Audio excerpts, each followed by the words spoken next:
ዝሙትን ድል መንሻው ፈቃደ ሥጋን ድል መንሻው በምኞት እየተቃጠሉ ከመኖርና ወደ ስህተት ከመሄድ ድል መንሻው አንዱ ጋብቻ ነው።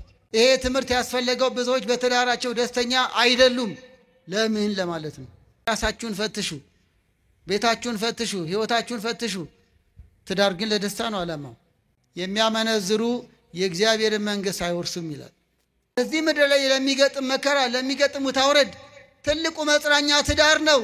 እግዚአብሔር አይለይም፣ እግዚአብሔር አያውቅም ተብሎ እንደ ልቤ ድንግል ሳይሆኑ ድንግል ነኝ እንዴ ሳይሆኑ እግዚአብሔር ያያል። ድንግልናውን ለጠበቀው ተክሊሉ ይደረስላታል። ለዚያኛውስ ሌላው ውራኬ ተደርጎ ካባ ይለብሳል። ፈሪሃ እግዚአብሔር ያስከብራል። ሚስቶችን ታዛዥ ሁኑ፣ ዘውድነታችሁን ጠብቁ፣ እናትነትን በጸጋ ተቀበሉ፣ አስተዋይ ሁኑ፣ በረከታችሁን ጠብቁ። በረከት ነሽ። ሌላ የሰላም ሚኒስቴር አጠብቁ። ለትዳር ስንቱ ጋር ይግቡ። ሌላ ኮሚቴ፣ ሌላ ቦርድ አጠብቁ። ቤት ሰላም እንዲሆን አንተ ደጉን። በቃ ይሄ ነው መጽሐፍ ቅዱስ ያለው። ስልጣኔ ማለት ማመንዘር አይደለም እንዴ፣ ክብርን መጠበቅ ነው ስልጣኔ ማለት። ጎበዝ መሆን ብርቱ መሆን ማለት ንጽህናን ክብርን ጠብቆ ለትዳር መብቃት ነው።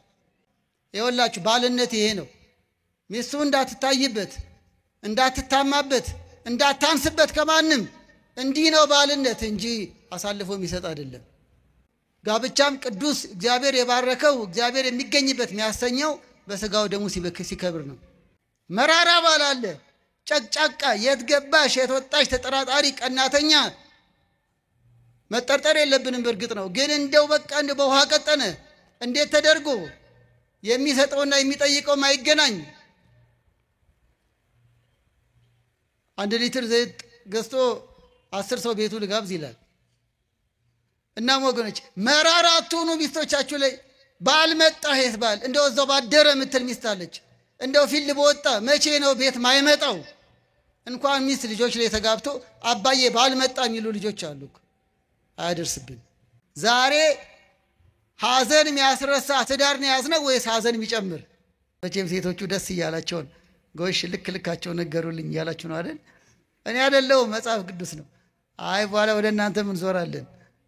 ባልና ሚስት ከተባሉ በኋላ ነው ወደ መኝታ የሚኬደው። ስለተጋቡ ብቻ ይወልዳሉ ማለት አይደለም። እግዚአብሔር በፈቀደ ጊዜ ይሰጣል። ቢዘገይም በፈቀደ ጊዜ ይሰጣል። ድንገት ባይኖርም ለበጎ ነው። ይሄንን በሌላ ጊዜ እንማራለን።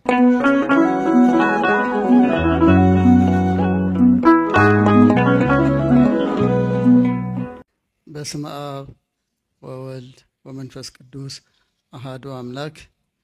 ክቡር አባታችን ዘማሪያን ወንድሞቻችን፣ የተከበራችሁ የእግዚአብሔር ቤተሰቦች በሙሉ እንደምን ከረማችሁ? እንደምን ዋላችሁ? አምላካችን ልዑል እግዚአብሔር በቸርነቱ ጠብቆ ለዚህ ዕለት ለዚህ ሰዓት ስላደረሰን ክብር ምስጋና ይግባው።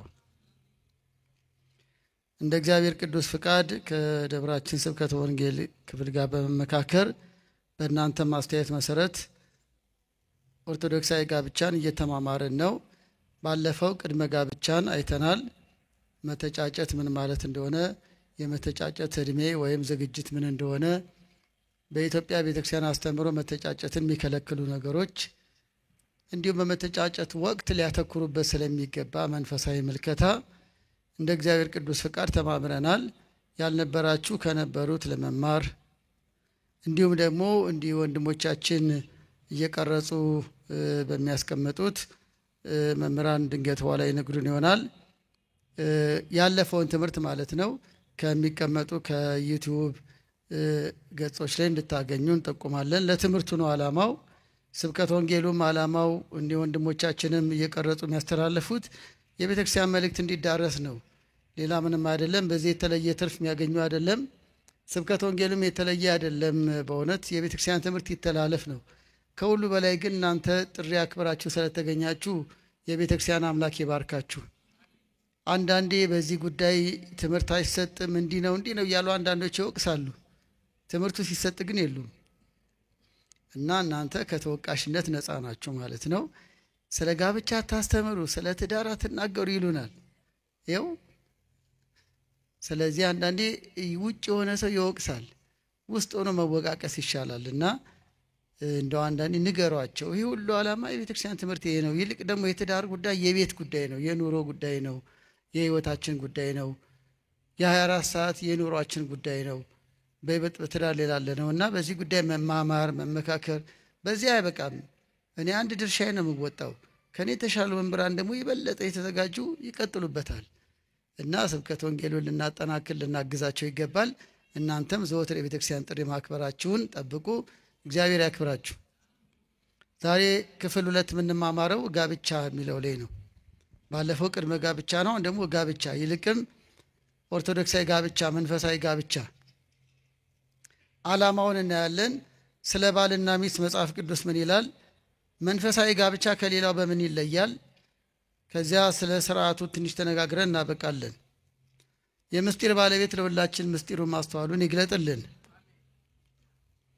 እንግዲህ ጋብቻ ዓላማው ሁሉም ነገር ዓላማ አለው። ይህ ዓለም ሲፈጠርም እግዚአብሔር የስሙ ቀዳሽ የክብር ወራሽ ሆነን እንኖር ዘንድ ነው። ለሕጉ ተገዝተን በሰማይ ከእርሱ ጋርም ለዘላለም እንኖር ዘንድ ነው። ፍጥረት ዓላማ አለው። እያንዳንዱ ኑሮ ዓላማ አለው። የእኛም አኗኗር፣ የእኛም ፕሮጀክት፣ የእኛም እያንዳንዱ የሚማር ሰው ዓላማ አለው። የሚነግር ሰው ዓላማ አለው። ጋብቻም ዓላማ አለው። ዓለም ከተፈጠረበት ጊዜ ጀምሮ ወንድና ሴት አድርጎ ፈጠራቸው ይላል ኦሪት ዘፍጥረት ምዕራፍ 1 ቁጥር 26። እግዚአብሔር ወንድና ሴት አድርጎ ፈጥሮ ወባረኮሙ በአሐቲ በረከት፣ በአንዲት በረከት ባረካቸው። ስለዚህ ዓላማ አለው። የእግዚአብሔር ስጦታ ነው፣ የእግዚአብሔር ፍቃድ ነው። የጋብቻን ዓላማ ግን ለማስረዳት እንዲመች አንደኛ ሁለተኛ እያልኩ አስቀምጠዋለሁ። በአብዛኛው የሚገኘው በፍትሐ ነገሥት አንቀጽ 24 ላይ ነው። ሆኖም ግን ፍትሐ ነገሥትን ቢሆን ከብሉይ ኪዳን ከአዲስ ኪዳን ከሊቃውንት መጻሕፍት በማውጣጣት የሰሩልን የሥርዓት መጽሐፍ ነው አባቶቻችን። የጋብቻ ዓላማ አንደኛው ለጽድቅ ነው። ጋብቻ ትዳር መስርቶ ልጅ ወልዶ ለመኖር ብቻ አይደለም፣ እንደ ቤተ ክርስቲያናችን አስተምህሮ ነው። እያንዳንዱ የመኖራችን ዓላማ ለመንፈሳዊ ክብርም ነው። የመኖራችን ዓላማ በዚህ ምድር ላይ ለሚያልፍ ነገር አይደለም። ሰርተን ካገኘነው አስራት እንድናወጣ፣ እንድንመጸውት፣ የሌለውን እንድናስብ፣ እያንዳንዱ አኗኗር ከጽድቅ ጋር የተገናኘ ነው። እያንዳንዱ ህይወት፣ ወጣትነት፣ ጎልማሳነት፣ አረጋዊነት የተሰጠን ዕድሜ ራሱ እግዚአብሔርን እያሰብን ለክብሩ እንድንበቃበት ነው። ከዚህ አንጻር ጋብቻም እንደ ምድራዊ አስተሳሰብ እንደ ሌሎች አገላለጽ በቃ ተድሮ እንዲሁ ባል ሚስት ይዞ ለመኖር ብቻ አይደለም፣ ከእግዚአብሔር ጋር ለመኖር ነው። ትንሿ ቤተ ክርስቲያን የተባለች የተቀደሰች ቤተሰብ መስርቶ ለወዲያኛው ለሰማያውያን የቅዱሳን ንብረት ለመካፈል ነው።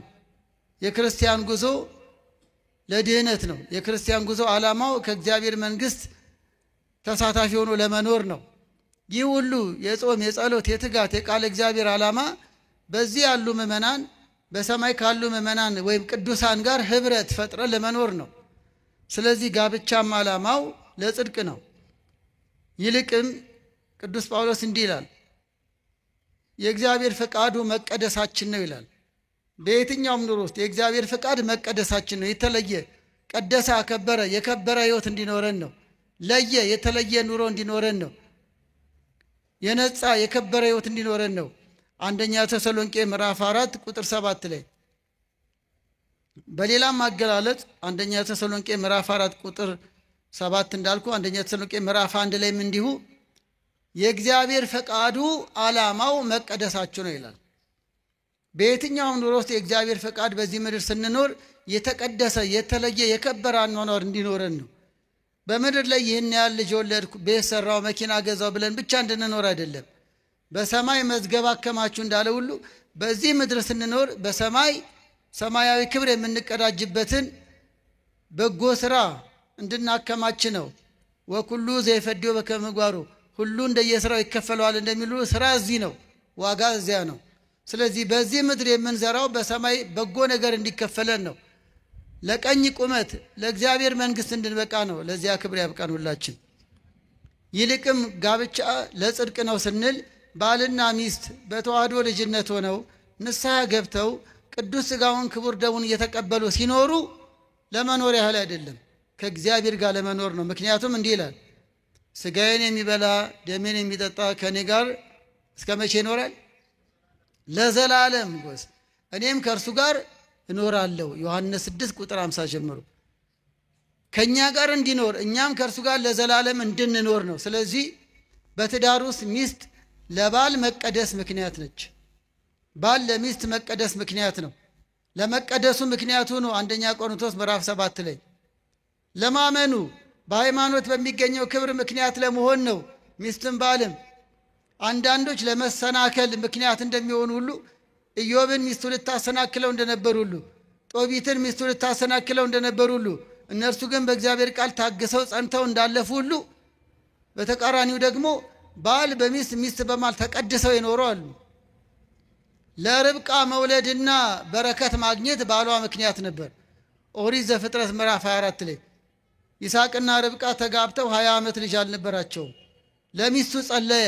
ይሄን የፈለኩት ዘፍጥረት 25 ላይ ሌላም ቦታ እናነሳዋለን። ይስሐቅ ለሚስቱ ምን አለ? እስቲ ንገሩኝ። ጸለየ። ለምኑ? ለሚስቱ። አያችሁ፣ እግዚአብሔርም የይስሐቅን ጸሎት ሰማ። አያችሁ፣ የይስሐቅን ጸሎት ሰምቶ ርብቃን ባረካት። እንዲህ ነው ትዳር። ባል ለሚስት ሚስት ለባል እየጸለዩ እያበረታቱ በርታ ያለው ደካማውን እየተሸከመ ኃይለኞች ደካሞችን ተሸከሙ ይላል። እንኳን ባልና ሚስት ሌሎችን ደካሞች ምንላቸውን በእኛ አስተሳሰብ በትዕግስት በፍቅር በጸሎት መሸከም አለብን። ሮሜ 14 ላይ በርትቻለሁ ታግያለሁ የሚል ደከም ያለውን ዛል ያለውን በጸሎት በምክር በትዕግስት መሸከም አለበት። እንዲሁ ክርስትና ይሄ ነው፣ እንኳን ባልና ሚስት። ስለዚህ ጋብቻ ለጽድቅ ነው። እየተበረታቱ የዘላለም ሕይወት የሚያስገኘውን ሥጋውን ደግሞ እየተቀበሉ እየኖሩ። ሁለተኛው ጋብቻ ለመረዳዳት ነው። ይሄ የምታውቁት ነው። የጋብቻ ዓላማ ለመረዳዳት ነው። ኦሪት ዘፍጥረት ምዕራፍ 2 ቁጥር 18 ሥላሴ አዳም በእንቅልፍና በመንቃት መካከል እንዲሆን አደረጉት። አዎ ንግበር ሎቱ ቢጸዘ ተረድኦ የምትረዳ ወይም ተረዳው ዘንድ እንፍጠርለት አሉ። ከአዳም ጎን ሔዋን ተረዳው ዘንድ ተፈጠረች፣ ተረዳው ዘንድ። ስለዚህ ጋብቻ ይረዳዱ ዘንድ ነው። መረዳዳት ግን ምንድን ነው? በስጋዊ ኑሮም በመንፈሳዊ ኑሮም ነው። አንዳንዴ መረዳዳትን ብዙዎቹ ኢኮኖሚካሊ ብቻ ያገናኙታል። እኔ እኮ ማገባው በደሞዝ እየረዳችኝ እንድትኖር ነው፣ እኔ እኮ ማገባው እየረዳኝ እንዲኖር ነው ብቻ የሚሉ አሉ። መረዳዳት በምድራዊ ጥቅማ ጥቅም ብቻ አይደለም። ቅድም እንዳልነው ነው፣ በጸሎት ይስሐቅ ርብቃን የረዳት በጸሎት ነው። ስለዚህም ርብቃ ወለዱ፣ ሁለቱም ማለት ነው። በትዳራቸው ተባረከ። ዘካርያስና ኤልሳቤጥ እየተረዳዱ የኖሩት በጸሎት ነው። ወክልኤሆሙ ጻድቃን እሙንቱ ይላል። ሁለቱም ጻድቃን ነበሩ ነው ያለው። ዘካርያስ ጻድቃን ነው፣ ኤልሳቤጥ ግን ችግር አለባት አላለንም። ሁለቱም እየተረዳዱ ስለኖሩ በእግዚአብሔር ፊት ደጎች ጻድቃን ነበሩ። ሉቃስ 1 ቁጥር 6 ላይ ይሄው ነው። ባልና ሚስት አንድ አካል አንድ ልብ ሆነው እግዚአብሔርን እያመሰገኑ በፈሪሃ እግዚአብሔር እየኖሩ ንስሐ እየገቡ አስራት እያወጡ እየመጸወቱ በምድርም እግዚአብሔርን ደስ አሰኝተው በሰማይም ከቅዱሳን መላእክት ኅብረት ሰማያዊ ክብር ያገኙ ዘንድ ነው። ስለዚህ ትረዳው ዘንድ የሚለው በምድራዊ ነገር ብቻ አይደለም፣ እሱማ ግዴታም ነው። መረዳዳት በስጋዊ ኑሮም በስነ ልቦና ምክክርም ጓደኛሞች ሆነው ተዋደው ተፋቅረው፣ በመንፈሳዊም ደግሞ አሁን እንዳልኳችሁ። ሶስተኛው ዘር መተካት ነው። የጋብቻ ዓላማ ምንድን ነው አልኩኛው? ዘር መተካት። ይሄ ግልጽ ነው። ብዙ ተባዙ ምድርንም ሙሏት። የእግዚአብሔር አምላካችን ሕያው ቃሉ ከሚፈጸምበት ቃል ኪዳን ከሚፈጸምበት አንዱ ጋብቻ ነው። ለምሳሌ ልጠይቃችሁ። አሁን ሰዓቱ ድረስ መሸ፣ ሰዓቱ ሲደርስ ይነጋል። እግዚአብሔር በየቀኑ አሁን ይምሽ አሁን ይንጋ እያለ ይመስላችኋል? መቼ ነው የተናገረው? ስንቴ ነው የተናገረው? አንድ ጊዜ። ጎሽ ቃለ ሕይወት ያሰማችሁ። የመልስ ፍጥነታችሁ ደስ ይላል። ዘፍጥረት 1 ላይ ለይኩን ምን ማለት ነው? ይሁን እግዚአብሔር መልካም እንደሆነ አየ፣ ይሁን አለ።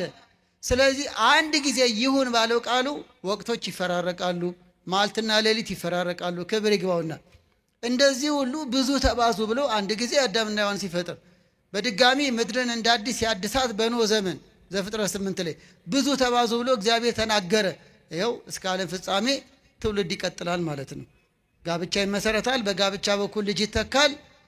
ሴቶች ሊያገቡና ሊወልዱ ይገባል ይላል ቅዱስ ጳውሎስ በአንደኛ ጢሞቴዎስ ምዕራፍ 5 ላይ ሊያገቡና ሊወልዱ ይገባል። እነሆ ልጆች የእግዚአብሔር ጸጋ ናቸው አለ ደግሞ መዝሙር 126 ቁጥር 6 ላይ የእግዚአብሔር ጸጋ የሆኑ ልጆች የእግዚአብሔር የቃል ኪዳን መገለጫ የሆኑ ልጆች በባልና ሚስት ሕይወት ትዳር በኩል ይከሰታሉ። ስለዚህ የእግዚአብሔር ቃሉ ይፈጸም ዘንድ በጋብቻ በኩል ትውልድ ይቀጥላል። ግን ልጅ የሚሰጥ ማን ነው?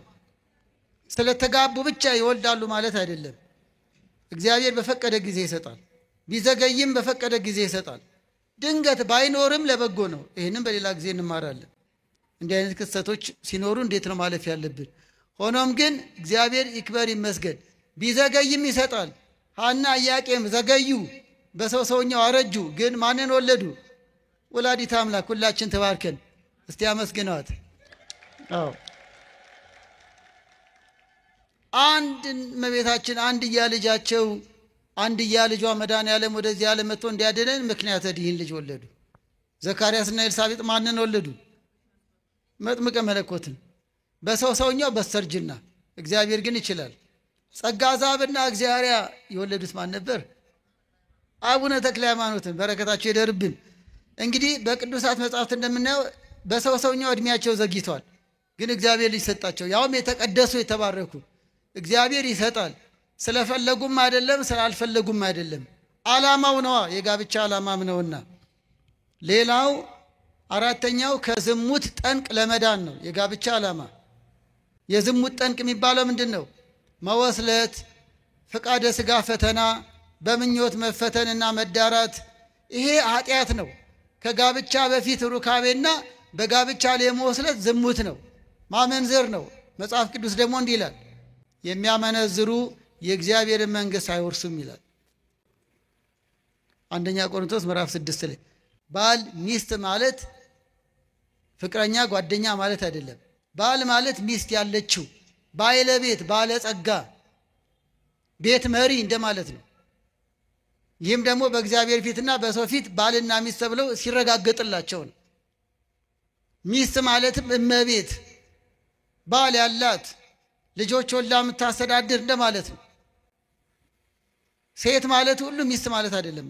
ወንድ ማለት ሁሉ ባል ማለት አይደለም። ተዋደው በእግዚአብሔር ፊት ባል ሚስት ሲሆኑ ነው። ስለዚህ የዝሙት ጠንቅ ድል ለማድረግ በፍኞት ከመቃጠል መጋባት ይሻላል ሲል ባል ይኑራት፣ በእርሷ ላይ ስልጣን አለው፣ በእርሱ ላይ ስልጣን አላት። ባልና ሚስት ከተባሉ በኋላ ነው ወደ መኝታ የሚኬደው። ክቡር አውሰቦ በኩለሄ ወለምስካቦ ውኔ አልቦቱ ሴበት ዕብራውያን 13 ላይ ጋብቻ ክቡር ነው ካለ በኋላ መኝታው ንጹህ ነው። ከመኝታ በፊት ምንን አስቀደመ? ጋብቻ።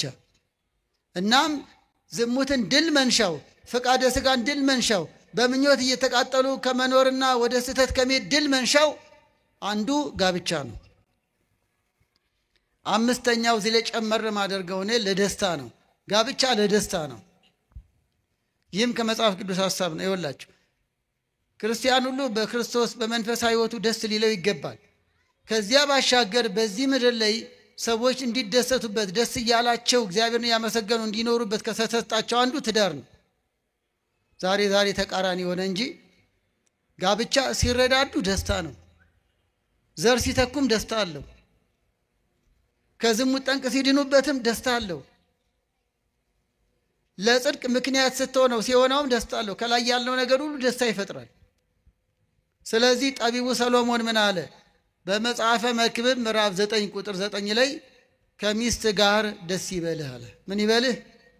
ስለዚህ ሚስትነት ለደስታ ነው፣ ባልነትም ለደስታ ነው። በመጽሐፈ ምሳሌ ምዕራፍ 5ም ደገመው፣ ከሚስት ጋር ደስ ይበልህ፣ ኃጢአተኛን ኃጢአቱ ትቀጣዋለች፣ ከዚያ ውጭ ያለው ኃጢአት ነው። ወይ በምናናውት እግዚአብሔርን ደስ እያሰኙ መኖር ነው ለቅዱስ ጳውሎስ እንደመናኞቹ፣ ወይ ደግሞ በትዳር ደስተኛ ሆኖ መኖር ነው።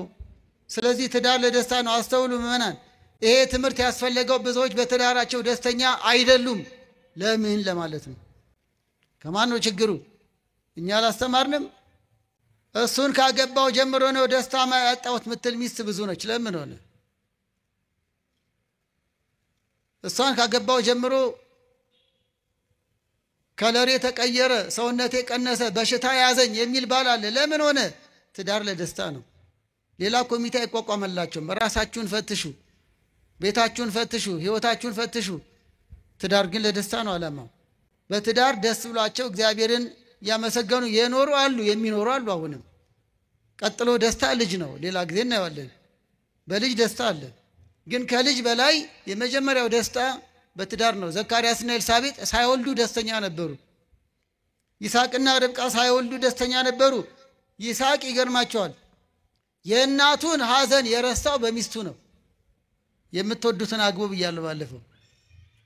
የእናቱን ሐዘን ረሳ ይላል ዘፍጥረት 24 ላይ። እየሰማችሁኝ ነው? ግን ዛሬ ሐዘን የሚያስረሳ ትዳር ነው ያዝነው ወይስ ሐዘን የሚጨምር? እንኳን የእናቱን የቅድመ አያቱን ሞት እያሰበ የሚያለቅስ ባል አለ አሉ። ብሶተኛ ሚስት አለች አሉ። የሚነፋረቁ ጭራሹኑ ለቅሶ ቤት ይመስላል፣ ሲኦል ይመስላል ቤታችን የሚሉ አሉ። ለምን ሆነ? ራሳችሁን ፈትሸዋል። ትዳርማ እንደ ርብቃ ሐዘን ማስረሻ ነው። የእናቱን ሐዘን ረሳ ይላል። እናቱን ከቀበረ በኋላ ርብቃን ሲያገኝ ሐዘኑን ረሳ፣ ተጽናና ይላል። በዚህ ምድር ላይ ለሚገጥም መከራ፣ ለሚገጥም ውጣ ውረድ ትልቁ መጽናኛ ትዳር ነው። ስራ ቦታ፣ ንግድ ቦታ፣ አኗኗር ብዙ ያውካል። ያ ሁሉ ያወከው የውቱ ቤቱ ሲገባ እንዲደሰት ነው። ቤቷ ስትገባ እንድትጽናና ነው። ግን እንደዛ ነው። ለዚህ እኮ ነው የሚያስጨው። ለምን ሆነብን ታዲያ? እንዴ ዓላማው ይሄ ነው። የኛ ኑሮ ሌላ ነው። ታዲያ የቱ ጋር ነው ችግሩ? እንዴ የእግዚአብሔር ቃል አንድ ነገር አስተውሉ። ለምሳሌ ምእመናን፣ እኛ አልለወጥ እያለን እንጂ እግዚአብሔር ቃል እኮ ውሃውን ጠበል ያደርጋል። አይደለም እንዴ? ውሃው ይቀዳና ካህናቱ ሲባረኩት፣ የቅዱሳን ገድል ሲነበብ፣ የእመቤታችን ታምር፣ የቅዱሳን እንደየዕለቱ እንደየቅዱሳኑ፣ ከዛ ያ ጠበል ሲረጭ በሽታ ይፈወሳል፣ አጋንንት ይጮኻሉ። የእግዚአብሔር ቃል ውሃውን ምን አረገው? ጠበል አረገው። ህብስቱ ሥጋ መለኮት የሚሆነው በቃለ እግዚአብሔር ነው። በቃለ እግዚአብሔር አልለወጥ ያለው እኔና እናንተ ብቻ ነን። እንግዲህ ቅር በሉኝ ከወቀስኳችሁ። ይኸውላችሁ አሁን እኛ የምናመጣው ቻይናም ይስራው፣ ህንድም ይስራው፣ መርካቶም ይሰራ አንድ መቁረርት ይባላል። ማንቆርቆሪያ ማለት ነው፣ ጠበል መቅጃ። ለቅዱስ ገብርኤል ታስገባላችሁ አይደል? ከዛ በኋላ ያ ጠጅ ጠላ አይቀዳበትም፣ ጠበል ነው የሚቀዳበት። ከዛ ያ ማንቆርቆሪያ አይባልም፣ ከንዋያተ ቅድሳት አንዱ ነው። ይኸውላችሁ የመርካቶ ዕቃ ገብቶ ቤተ መቅደስ ይባረካል። የቻይና ኩባያ ቤተክርስቲያን ገብቶ ጠበል መጠጫ ይሆናል፣ ከንዋያተ ቅድሳት ይደመራል። እኛንን ከቅዱሳን ንብረት መደመር ያቃተን። መገልገያ ገብቶ ሲቀደስ ሲለወጥ፣ እኛ ግን አልለወጣልን። ታዲያ ቃለ እግዚአብሔር መለወጡን በጠበሉ በምስጢራቱ በእምነቱ እያረጋገጥን ነው። ስለዚህ ችግሩ ከኛ ነው ማለት ነው። አሁንም ለምንድን ነው ከዚህ ጋር ያነሳሁት? እንደ አልማዝ ጠነከረ ልባቸው ይላል። እነ ናቡከደነጾር፣ እነ ፈርዖን፣ እነ ኤልዛቤል የተነገረ ለነሱ የተነገረ ነው። ጠንክር ይላል ልባችን፣ ይቅር አንልም፣ ለቀናነት ለበጎነት አንዘጋጅም። ስለዚህም ትዳር ደስታ ያጣል። ስለዚህ ከዓላማችን እንዳንወጣ የጋብቻ ዓላማ ለደስታ ነው። 5 ነገር ዘረዘርኩ። የጋብቻ ዓላማ አንደኛ ለጽድቅ፣ ሁለተኛ ለመረዳዳት፣ ሶስተኛ ዘር መተካት፣ አራተኛ ከዝሙት ጠንቅ ለመዳን፣ አምስተኛ ለደስታ ደስተኛ ሆኖ ለመኖር፣ ሰላማዊ ኑሮ ለመኖር፣ በፍቅር ኑሮ እስከ ፍጻሜው ደስታቸውን እያጣጣሙ ለመኖር። እናም በጋብቻ ዙሪያ በጣም ከቅድመ መጠናናት ጀምሮ እዚህ ላይ እንድናተኩር የሆነው ደስታ ውስጥ በሕይወትም እስከ ፍጻሜም ሰላማዊ የተረጋጋ ጣዕም ያለው እንዲሆን ነው። አንድ ነገር ልንገራችሁ፣ ሰዎች ሲቀልዱ የሰማሁት እንደው ትዳር ምን ያህል አንዳንዶች የተማረሩበት እንደሆነ የሚያሳይ ነው። አሁን የምናገረው በቁጭት ነው። ለምን ሆነብን ነው። እንግዲህ ምሳሌውና የምጠራው ስም ይቅር በሉኝ፣ እኔ እንደሰማሁት አገላለጽ ነው። ባልየው ታመመ፣ በጣም ደከመ፣ ሊሞት ትንፋሹ ጥርጥር አለ። በኋላ ላይ ሚስቱን ጠራና መናዘዝ ጀመረ። በእንግዲህ ባለቤቴ እኔ መሞቴ ነው፣ ግን ምናዘዘው ነገር አለ አላት። ምንድን ነው ባሌ? አንተን ያኑር እንጂ ምን ነው? በኋላ ላይ ከኔ በኋላ እንድታገቢ አላት። ያውም ደግሞ የምታገቢው ለዚህ ስም አጠራር ይቅርታ፣ ኩራባቸው የሚባለው የኔን ጠበኛ ነው አላት። ኩራባቸው የሚባለው የባልየው የእድሜ ልክ ጠላት ነው። አሁን ሚስትየው ምን አለች? መጀመሪያ ማግባት አልፈልግም፣ ደግሞ ያንተን ጠላት ማገባው ለምንድን ነው አለችው። እየሰማችሁ ነው? ያንተን ጠላት ማገባው ለምንድን ነው? ምን አለ መሰላችሁ? ለካ ተማሯል። ጠላቴ እንደሆነማ አውቃለሁ። እኔን አንገብግበሽ እንዳሳመምሽኝ እሱንም አንገብግበሽ እንድደፊው ነው። ጥይት አድርጓታል። አያድርስባቸው እና እንዲህ እስኪተረትብን ለምን ሆነ? ቆይ በኋላ ደግሞ ወንዶችም ይወቀሱበት አይጠፋም። ሴቶች ሲወቀሱ ወንዶች ሳቅ ይላል። አናጣም። ተረት ጊዜው ተረት አይደለም እንጂ እኛም እንወቀስበት አለ። እናም ወገኖች ወደ ቀጣይ እንሂድ። ስለ ባልና ሚስት መጽሐፍ ቅዱስ ምን ይላል? በብሉይ ኪዳን ሕዝበ እግዚአብሔር በእጮኛ በሚስት እየተመሰሉ እግዚአብሔር ክብር ይግባውና ራሱን በባል እየመሰለ አጨውሽ አጭቼሻለሁ ቃሌን ስሚ እስራኤል እያለ በባልና ሚስት ምሳሌ ይገልጿል። በአዲስ ኪዳን ደግሞ ባል የክርስቶስ ሚስት የቤተ ክርስቲያን ምሳሌ ሆና በግልጽ ተጽፏል። ኤፌሶን ምዕራፍ 5 ላይ በይበልጥም አብይ ውእቱ ዝነገር ወአንሰ ብሎ ላይለ ክርስቶስ ወላይለ ቤተ ክርስቲያኑ እያለ ቅዱስ ጳውሎስ ይህ ምስጢር ታላቅ ነው። የጋብቻ ምስጢር፣ የባልነት የሚስትነት ምስጢር በጣም ታላቅ ነው። ምድራዊ ብቻ አይደለም። እኔ ስላለው እንደ ክርስቶስና እንደ ቤተ ክርስቲያን፣ በምስጢሩ ደግሞ እንደ መለኮትና እንደ ትስብእት አንዱ የአንዱን ገንዘብ ያደረገበት በተዋህዶ የጋብቻ ምስጢር ታላቅ ነው ያለ ኤፌሶን 5 ላይ ቅዱስ ጳውሎስ አስተምሮናል። ባሎችን ምን ይላል? ሚስትን ምን ይላል? ጥቂት ማሳያ ብቻ። ስለ ባል እንዲህ ይላል መጽሐፍ ቅዱስ፣ ይልቅም አዲስ ኪዳን ባሎች ሚስቶቻቸውን ተንከባካቢ እንዲሆኑ ይመክረናል። ምን እንዲሆኑ? ተንከባካቢ። አሁን ዝም ብሎ ማዳመጥ ብቻ ነው፣ መጽሐፍ ቅዱስ ነው የሚለው። አንደኛ ጴጥሮስ ምዕራፍ 3 ላይ ቁጥር 1 ጀምሮ ባሎች ሆይ ሚስቶቻችሁን ተንከባከቡ ይላል። ድገሙት እስቲ ወንዶች፣ ፈራችሁ እንዴ? ምን ይላል? ተንከባከቡ አይደል? አዎ ተንከባከቡ። እንክብካቤ የምትፈልግ ናትና የወንድ ልጅ ጡንቻ ጠንከር ማለቱ፣ የሴት ልጅ በተፈጥሮ አነስ ማለቱ አካል ነው ያልኳችሁ። የደም ስራ 666 ነው የወንድ፣ የሴት ግማሽ ነው በዛ። ያም ያሳየው እንዲማታበት እንዲደበድብበት ሳይሆን እንዲጋፈጥበት፣ እሷ እንዲንከባከበት ነው። እሷ ጋር የጎደለውን እሱ እንዲሞላ ነው። ለዚህ ነው ተንከባከቡ፣ ፍጥረቷንም በማየት እንክብካቤ ፈላጊ ናትና። ከአዳም ጎንን የተፈጠረችው አሁን ለምሳሌ ጎኔን ላሳርፍ ነው አይደል ምንለው? ጎን በጣም እንክብካቤ የሚፈልግ አካል ነው። ግንባር እጅ ሊታይ ይችላል፣ ጎን ግን አይታይም። ጎን ተሸፍኖ ነው ሁሌ። ለዚህ ነው ሴቶች ሲኖሩ ተሸፍነው እንዲኖርና ባልም ደግሞ ተንከባክቧት እንዲኖር ነው ከጎን። እናም ሌላው ምስጢር ይቆየን፣ ግልጹን ብቻ እያየን ባሎች ሚስቶቻቸውን እንዲንከባከቡ እግዚአብሔር አዟል። ቸል ማለት፣ ግዴለሽ መሆን፣ ለውጪ ሰው አልጋ ለሚስት ቀጋ መሆን እግዚአብሔር ይጠይቃል። አንዳንዶች እንደዛ ነው። ከበር መልስ ውጪ ጋብዛሉ። የእሷ ግን ጓዳዋ ዘይት የለም ስትለው ይበሳጫል። ውጪ ደግሞ መጠጥ የለም ቢባል ነው የሚበሳጨው። ያለበት ፈልጎ ይጠጣል።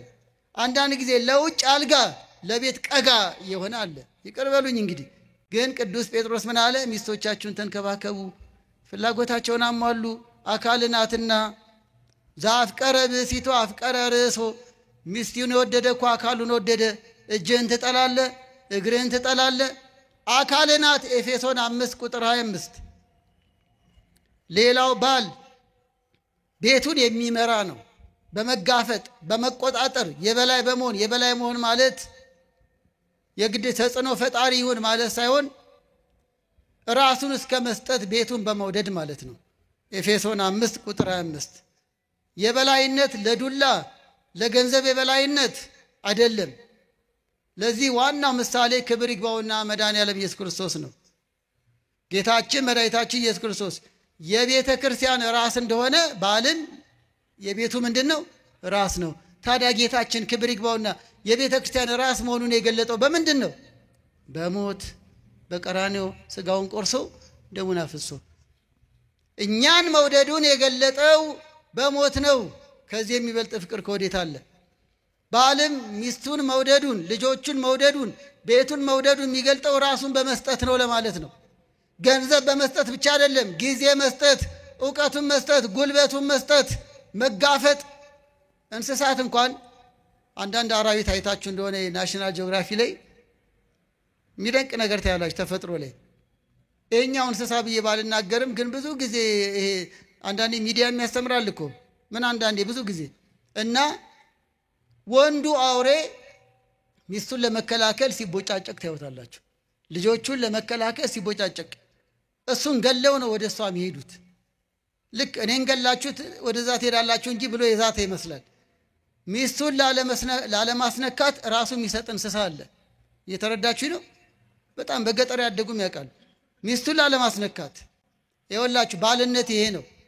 ሚስቱ እንዳትታይበት፣ እንዳትታማበት፣ እንዳታንስበት ከማንም እንዲህ ነው ባልነት እንጂ አሳልፎ የሚሰጥ አይደለም። ከእንስሳ እናንሳለን እንዴ ታዲያ? ባሎች ተንከባከቡ። ሌላው ባሎች ምን ተብለናል? ደግ መሆን፣ ደግ ሁኑ ብሎናል መጽሐፍ ቅዱስ በቆላሲስ ምዕራፍ 3 ቁጥር 19። መቼም ሴቶቹ ደስ እያላቸውን ጎሽ ልካቸው ነገሩልኝ እያላችሁ ነው አይደል? እኔ አይደለሁም መጽሐፍ ቅዱስ ነው። አይ በኋላ ወደ እናንተ ምን ዞራለን?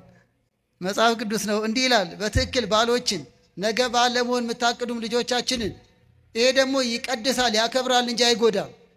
ደግነት ይጠቅማል እንጂ አይጎዳም። በእውነት ደግ ሆኖ የተጎዳ የለም። ታክሲ ላይ እንኳን አንዳንድ ጥቅስ አለ የዋ ምን ይሆናል ይላል። እውነቱን ነው። የዋ ምንም አይሆንም። ግፍ የሰራ ክፉ የሰራ ግን ክፋቱ ይበቀለዋል። እግዚአብሔር ከክፉ ስራ ይጠብቀን። እንኳን ለሚስት ለሁሉ ደግ መሆን ታዘናል። ቆላሲስ ምዕራፍ 3 ቁጥር 19 ላይ እንዲህ ይላል ባሎች ሆይ ለሚስቶቻችሁ ደግ ሁኑ። ምን ሁኑ? እንደው ከልብ ያዛት ባሎች ደግ ሁኑ። እንደውም ምን ይላል መሰላችሁ? መራራ አትሆኑ። አቤት ይሄ ቃል! መራራ ባል አለ። ጨቅጫቃ፣ የት ገባሽ የት ወጣሽ፣ ተጠራጣሪ፣ ቀናተኛ። መጠርጠር የለብንም በእርግጥ ነው። ግን እንደው በቃ እንደው በውሃ ቀጠነ እንዴት ተደርጎ የሚሰጠውና የሚጠይቀው ማይገናኝ። 1 ሊትር ዘይት ገዝቶ 10 ሰው ቤቱ ልጋብዝ ይላል። እናም ወገኖች መራራ አትሁኑ ሚስቶቻችሁ ላይ። ባል መጣ ሄስ ባል እንደው እዛው ባደረ ምትል ሚስት አለች። እንደው ፊል በወጣ መቼ ነው ቤት ማይመጣው? እንኳን ሚስት ልጆች ላይ ተጋብቶ አባዬ ባል መጣ የሚሉ ልጆች አሉ።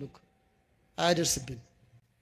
እንደው አባዬ መቼ ነው ይመጣው ብለው አይንና በር የሚጠብቁ ልጆች እንዳሉ ሁሉ እንደው ባል መጣውንስ አባባ አበዛውንስ እሷ መደብደብ ነው እኛንም ማስጨነቅ ነው የሚሉ አሉ። ከእንዲህ ያለው ይጠብቀን። እንዲህ እንዳይሆን እኮ ነው። ደስታ ቤት ውስጥ ነው። ቤት ውስጥ ሰላም፣ ደስታ ከሌለ ውጭ ደስታ አይኖርም። ስለዚህ በእጅ ላይ ነው ያለው። ሚስትን በማክበር በመንከባከብ ደግ በመሆን እርግጠኛ ሁኑ፣ የቤቱ ሰላም ይስተካከላል። ሌላ የሰላም ሚኒስቴር አጠብቁ ለትዳር ስንቱ ጋር ይግቡ። ሌላ ኮሚቴ ሌላ ቦርድ አጠብቁ። ቤት ሰላም እንዲሆን አንተ ደጉን። በቃ ይሄ ነው መጽሐፍ ቅዱስ ያለው። እውነት ደግ ባል ሚስቱ ምንም አትለውም፣ ሚስቱም ይንከባከባል ምንም አትልም። እርግጠኛ ሁኑ። በየግጭቱ ምን ሰማው ይሄንን ነው። ሳምንት በዚህ ዙሪያ ነው የምንማረው። የግጭት ምክንያቶችና መፍትሄዎቻቸው ነው የመጨረሻ ክፍለ ጊዜያችን። ወደዛ ሳሌዳውንም ቀጥታ ያለውን ነገር መራራ አትሁኑ፣ ደግ ሁኑ፣ ቅን ሁኑ፣ ነገሮችን በቅነት መታዩ ሁኑ ይለናል ቆላሲስ ምዕራፍ 3 ቁጥር 19። ሌላው አንድ ልጨምር፣ ባሎችን በምግባር የምትተጉ የምታስደስቱ ሁኑ። ምግባር ያላችሁ ሲል ባጭሩ ቲቶ ምዕራፍ 1 ቁጥር 6 ላይ ይህ ካህናትንም ዲያቆናትንም ባሎችን ሁሉ ይመለከታል። ጭምት ራሱን የገዛ ይላል። በትዳር ውስጥ ትዳር የመሰረተ ሊመሰረት ያቀደ ባልም ጭምት ራሱን የገዛ ከስካር ከነውር ከነፈቀፋ የራቀ ለካህን ብቻ አይደለም ባልነትን ለሚመኙ ሁሉ ባሎች ለሆነን ሁሉ ጭምት ደጎች ቅኖች ራሱን የገዛ እያለ ይመክረናል ቲቶ ምዕራፍ 1 ላይ። እሺ ሚስቶችን ደግሞ ምን አለ መጽሐፍ ቅዱስ? አንደኛ ሚስቶች ታዘዙ ይላቸዋል። ምን ይላል? ታዘዙ ለማን? አዎ በዋናነት ኤፌሶን ምዕራፍ 5 ቁጥር 24 ላይ ሚስቶች ሆይ እያለ ነው። እንዲሁም ቤተ ክርስቲያን ለክርስቶስ እንደምትገዛ እንደምትታዘዝ ለባሎቻችሁ ተገዙ። ግን አስተውሉ፣ ይህ ተገዙ የፍቅር ነው። በዱላ በኢኮኖሚ በበላይነት አይደለም። ለምሳሌ ይጠይቃችሁ። አሁን በአዋጅ ጾማት ጊዜ ምእመናን ደስ እያላችሁ ጾማላችሁ አይደል? በሰንበት ለቅዳሴ ትመጣላችሁ አይደል? ማን አስገድዷችሁ ነው? የእግዚአብሔር ፍቅር አይደል? አቴንዳንስ ይያዛል። ሌላ ቅጣት አለ?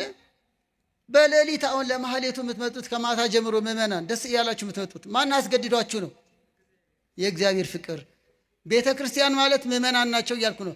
ቤተ ክርስቲያን ለክርስቶስ የምትገዛው በፍቅር ነው። አሁን ግሸን ማርያም የሄዳችሁ ምእመናን፣ ቁልቢ ሲደርስ የምትሄዱ ምእመናን፣ ዝቋላ ዳገት የምትወጡ ምእመናን ማን አስገድዷችሁ ነው? ንገሩኝ እንጂ። የእግዚአብሔር ፍቅር። ንስሐ አባት በእውነት አስገድዷል? በእውነት ቤተክርስቲያን በሚዲያ ሲኖዶስ አስገድዷል? የእግዚአብሔር ፍቅር ነው። ስጡ ስትባሉ መስጠት፣ ደግነታችሁ። አስራት አውጡ ማውጣት፣ ምንጣፍ ግዙ፣ መጋረጃ ግዙ፣ ደስ እያላችሁ ነው የምታደርጉት። እግዚአብሔር ይባርካችሁ። የእግዚአብሔር ፍቅር ነው የሚያስገድዳችሁ። የድንግል ማርያም የቅዱስ ገብርኤል ፍቅር ምን ለማለት ነው?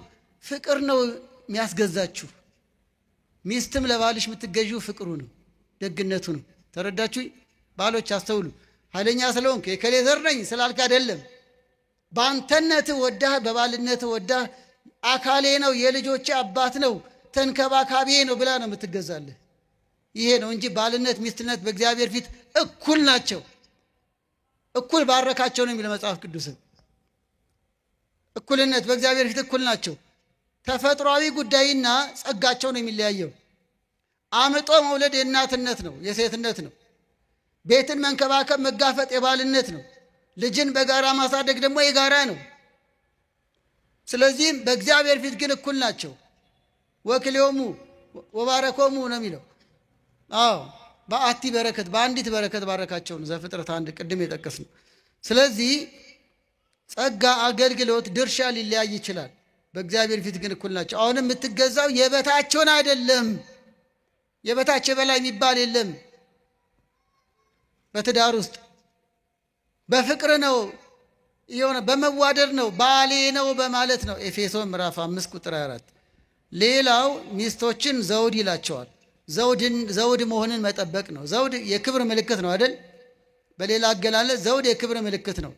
የቤቱ ክብር፣ የቤቱ መቤት፣ የቤቱ ጌጥ ሚስት ነች። ምሳሌ 12 ቁጥር 4 ላይ ሚስት ዘውድ ነች ብሏል።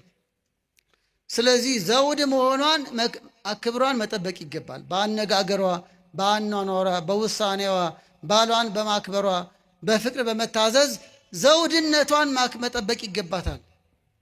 የዚህ ተቃራኒ ግን አለ። ዘውድነቷን ያልጠበቀች ሚስት ለባሏ እንደ ቅንቅን ናት ይላል። እንዴት ይከብዳል ይህ ቃል! እኔ አይደለም ያልኩት፣ ደግሞ ቅንቅን አለን። ኧረ መጽሐፍ ቅዱስ ነው። ምሳሌ 12 ቁጥር 4 ላይ እንዴት ያለ ከባድ ነገር ነው! በአጥንቱ ስር የምትገባ ቅንቅን ናት ይላል። እንዴ አንድ ያሉ ሚስቶች በእኛ ቤተክርስቲያን የሉም። እግዚአብሔር ሁሉን ይባርክልን። መጽሐፉ ግን እንዲህ ይላል፣ ስለዚህ ዘውድነቷን ታክብር ሲል ነው። ዘውድ ግን ጌጥ ነች፣ ማይረጉ ነች፣ ክብሩ ነች። ክብሯን የጠበቀች ግን ዘውድ ናት፣ የበላይ ናት። እንዲሁም ቅድም ብለናል ራስ ነው እንዳለን ሁሉ ከራስ በላይ ደግሞ ምን አለ?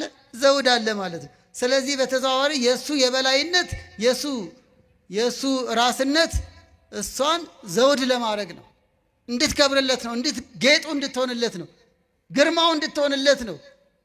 ከእርሱ ጀርባ ከእርሱ ጎን እሷ ጠንካራ ብርቱ ሚስት እንዳለው ዘውድ እንድትሆንለት ነው። ስለዚህ ይሄ ነው። ሌላው እናትነትን ነው ሴቶች ምን ይላል? እናትነትን መቀበል። መጽሐፍ ቅዱስ ያው እናትነት የሚስት ነው። እናትነት በስላሴ ምሳሌ ስላሴ ፈጥረው መግበው እንደሚያሳድጉን ሁሉ ቅድስት ነው የምንለው። እናትነትም ክብር ነው። ቤተክርስቲያንንም እናታችን ነው የምንለው። ሰላም ለኪ ቤተክርስቲያን ቅድስት በሴት አንቀጽ። ስለዚህ እናትነት የቤቱ የልጆች እናትነቷ ክብሯ ነው፣ ጸጋዋ ነው። እናትነቷን ማክበር። ሌላው ሚስቶች ምን ይላል? አስተዋይ ሁኑ ይላል። አርቆ ሐሳቢ አስተዋይ። ምሳሌ 19 ቁጥር 14 ላይ እንዲህ ይላል፣ አስተዋይ ሚስት ከእግዚአብሔር ዘንድ ናት ይላል። ከማናት? አስተዋይ ሚስት ባሏን በአግባቡ የምትመራ በፍቅር የምትይዝ ቤቷን በፍቅር ልጆቿን በትህትና በፍቅር የምታሳድግ ልክ ንግሥት ሳባ ምኒልክን ወደ ሰሎሞን ልካ ታቦተ ጽዮን እንዲያመጣ ምክንያት እንደሆነ ሁሉ የእግዚአብሔር ሰው አድርጋ እንዳሳደገችው እሌኒ ቆስጠንጢኖስን የሃይማኖት ሰው አድርጋ አሳድጋ ጣዖታት ቤቶች እንዲዘጉ አብያተ ክርስቲያናት እንዲከፈቱ ምክንያት የሆነ ንጉሥ እንዳረገችው ሁሉ የእናት አስተዋጽኦ ሌላ ጊዜም እናነሳዋለን ስለ ልጆች ስናነሳ። እናም አሁንም አስተዋይ ሚስት ከእግዚአብሔር ዘንድ ናት። ባሏን ልጆቿን ለታላቅ ማዕረግ ክብር የምታበቃ በእግዚአብሔር ፊትም የተወደዱ እንዲሆኑ የምታደርግ አስተዋይ ሚስት ከእግዚአብሔር ዘንድ ናት። በሌላ መንገድ ምን ይላል? ሚስት በረከት ናት ብሏል። ሚስት ምንድን ናት? መጽሐፍ ቅዱስ ላይ ጤና በረከት ተብሏል። ልጅ በረከት ተብሏል።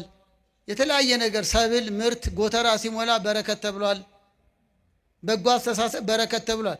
ከነዚህ ከበረከት አይነቶች አንዱ በረከት የእግዚአብሔር ስጦታ ማለት ነው። ፍጹም የተባረከ ማለት ነው። ከበረከት አንዱ ሚስት ናት።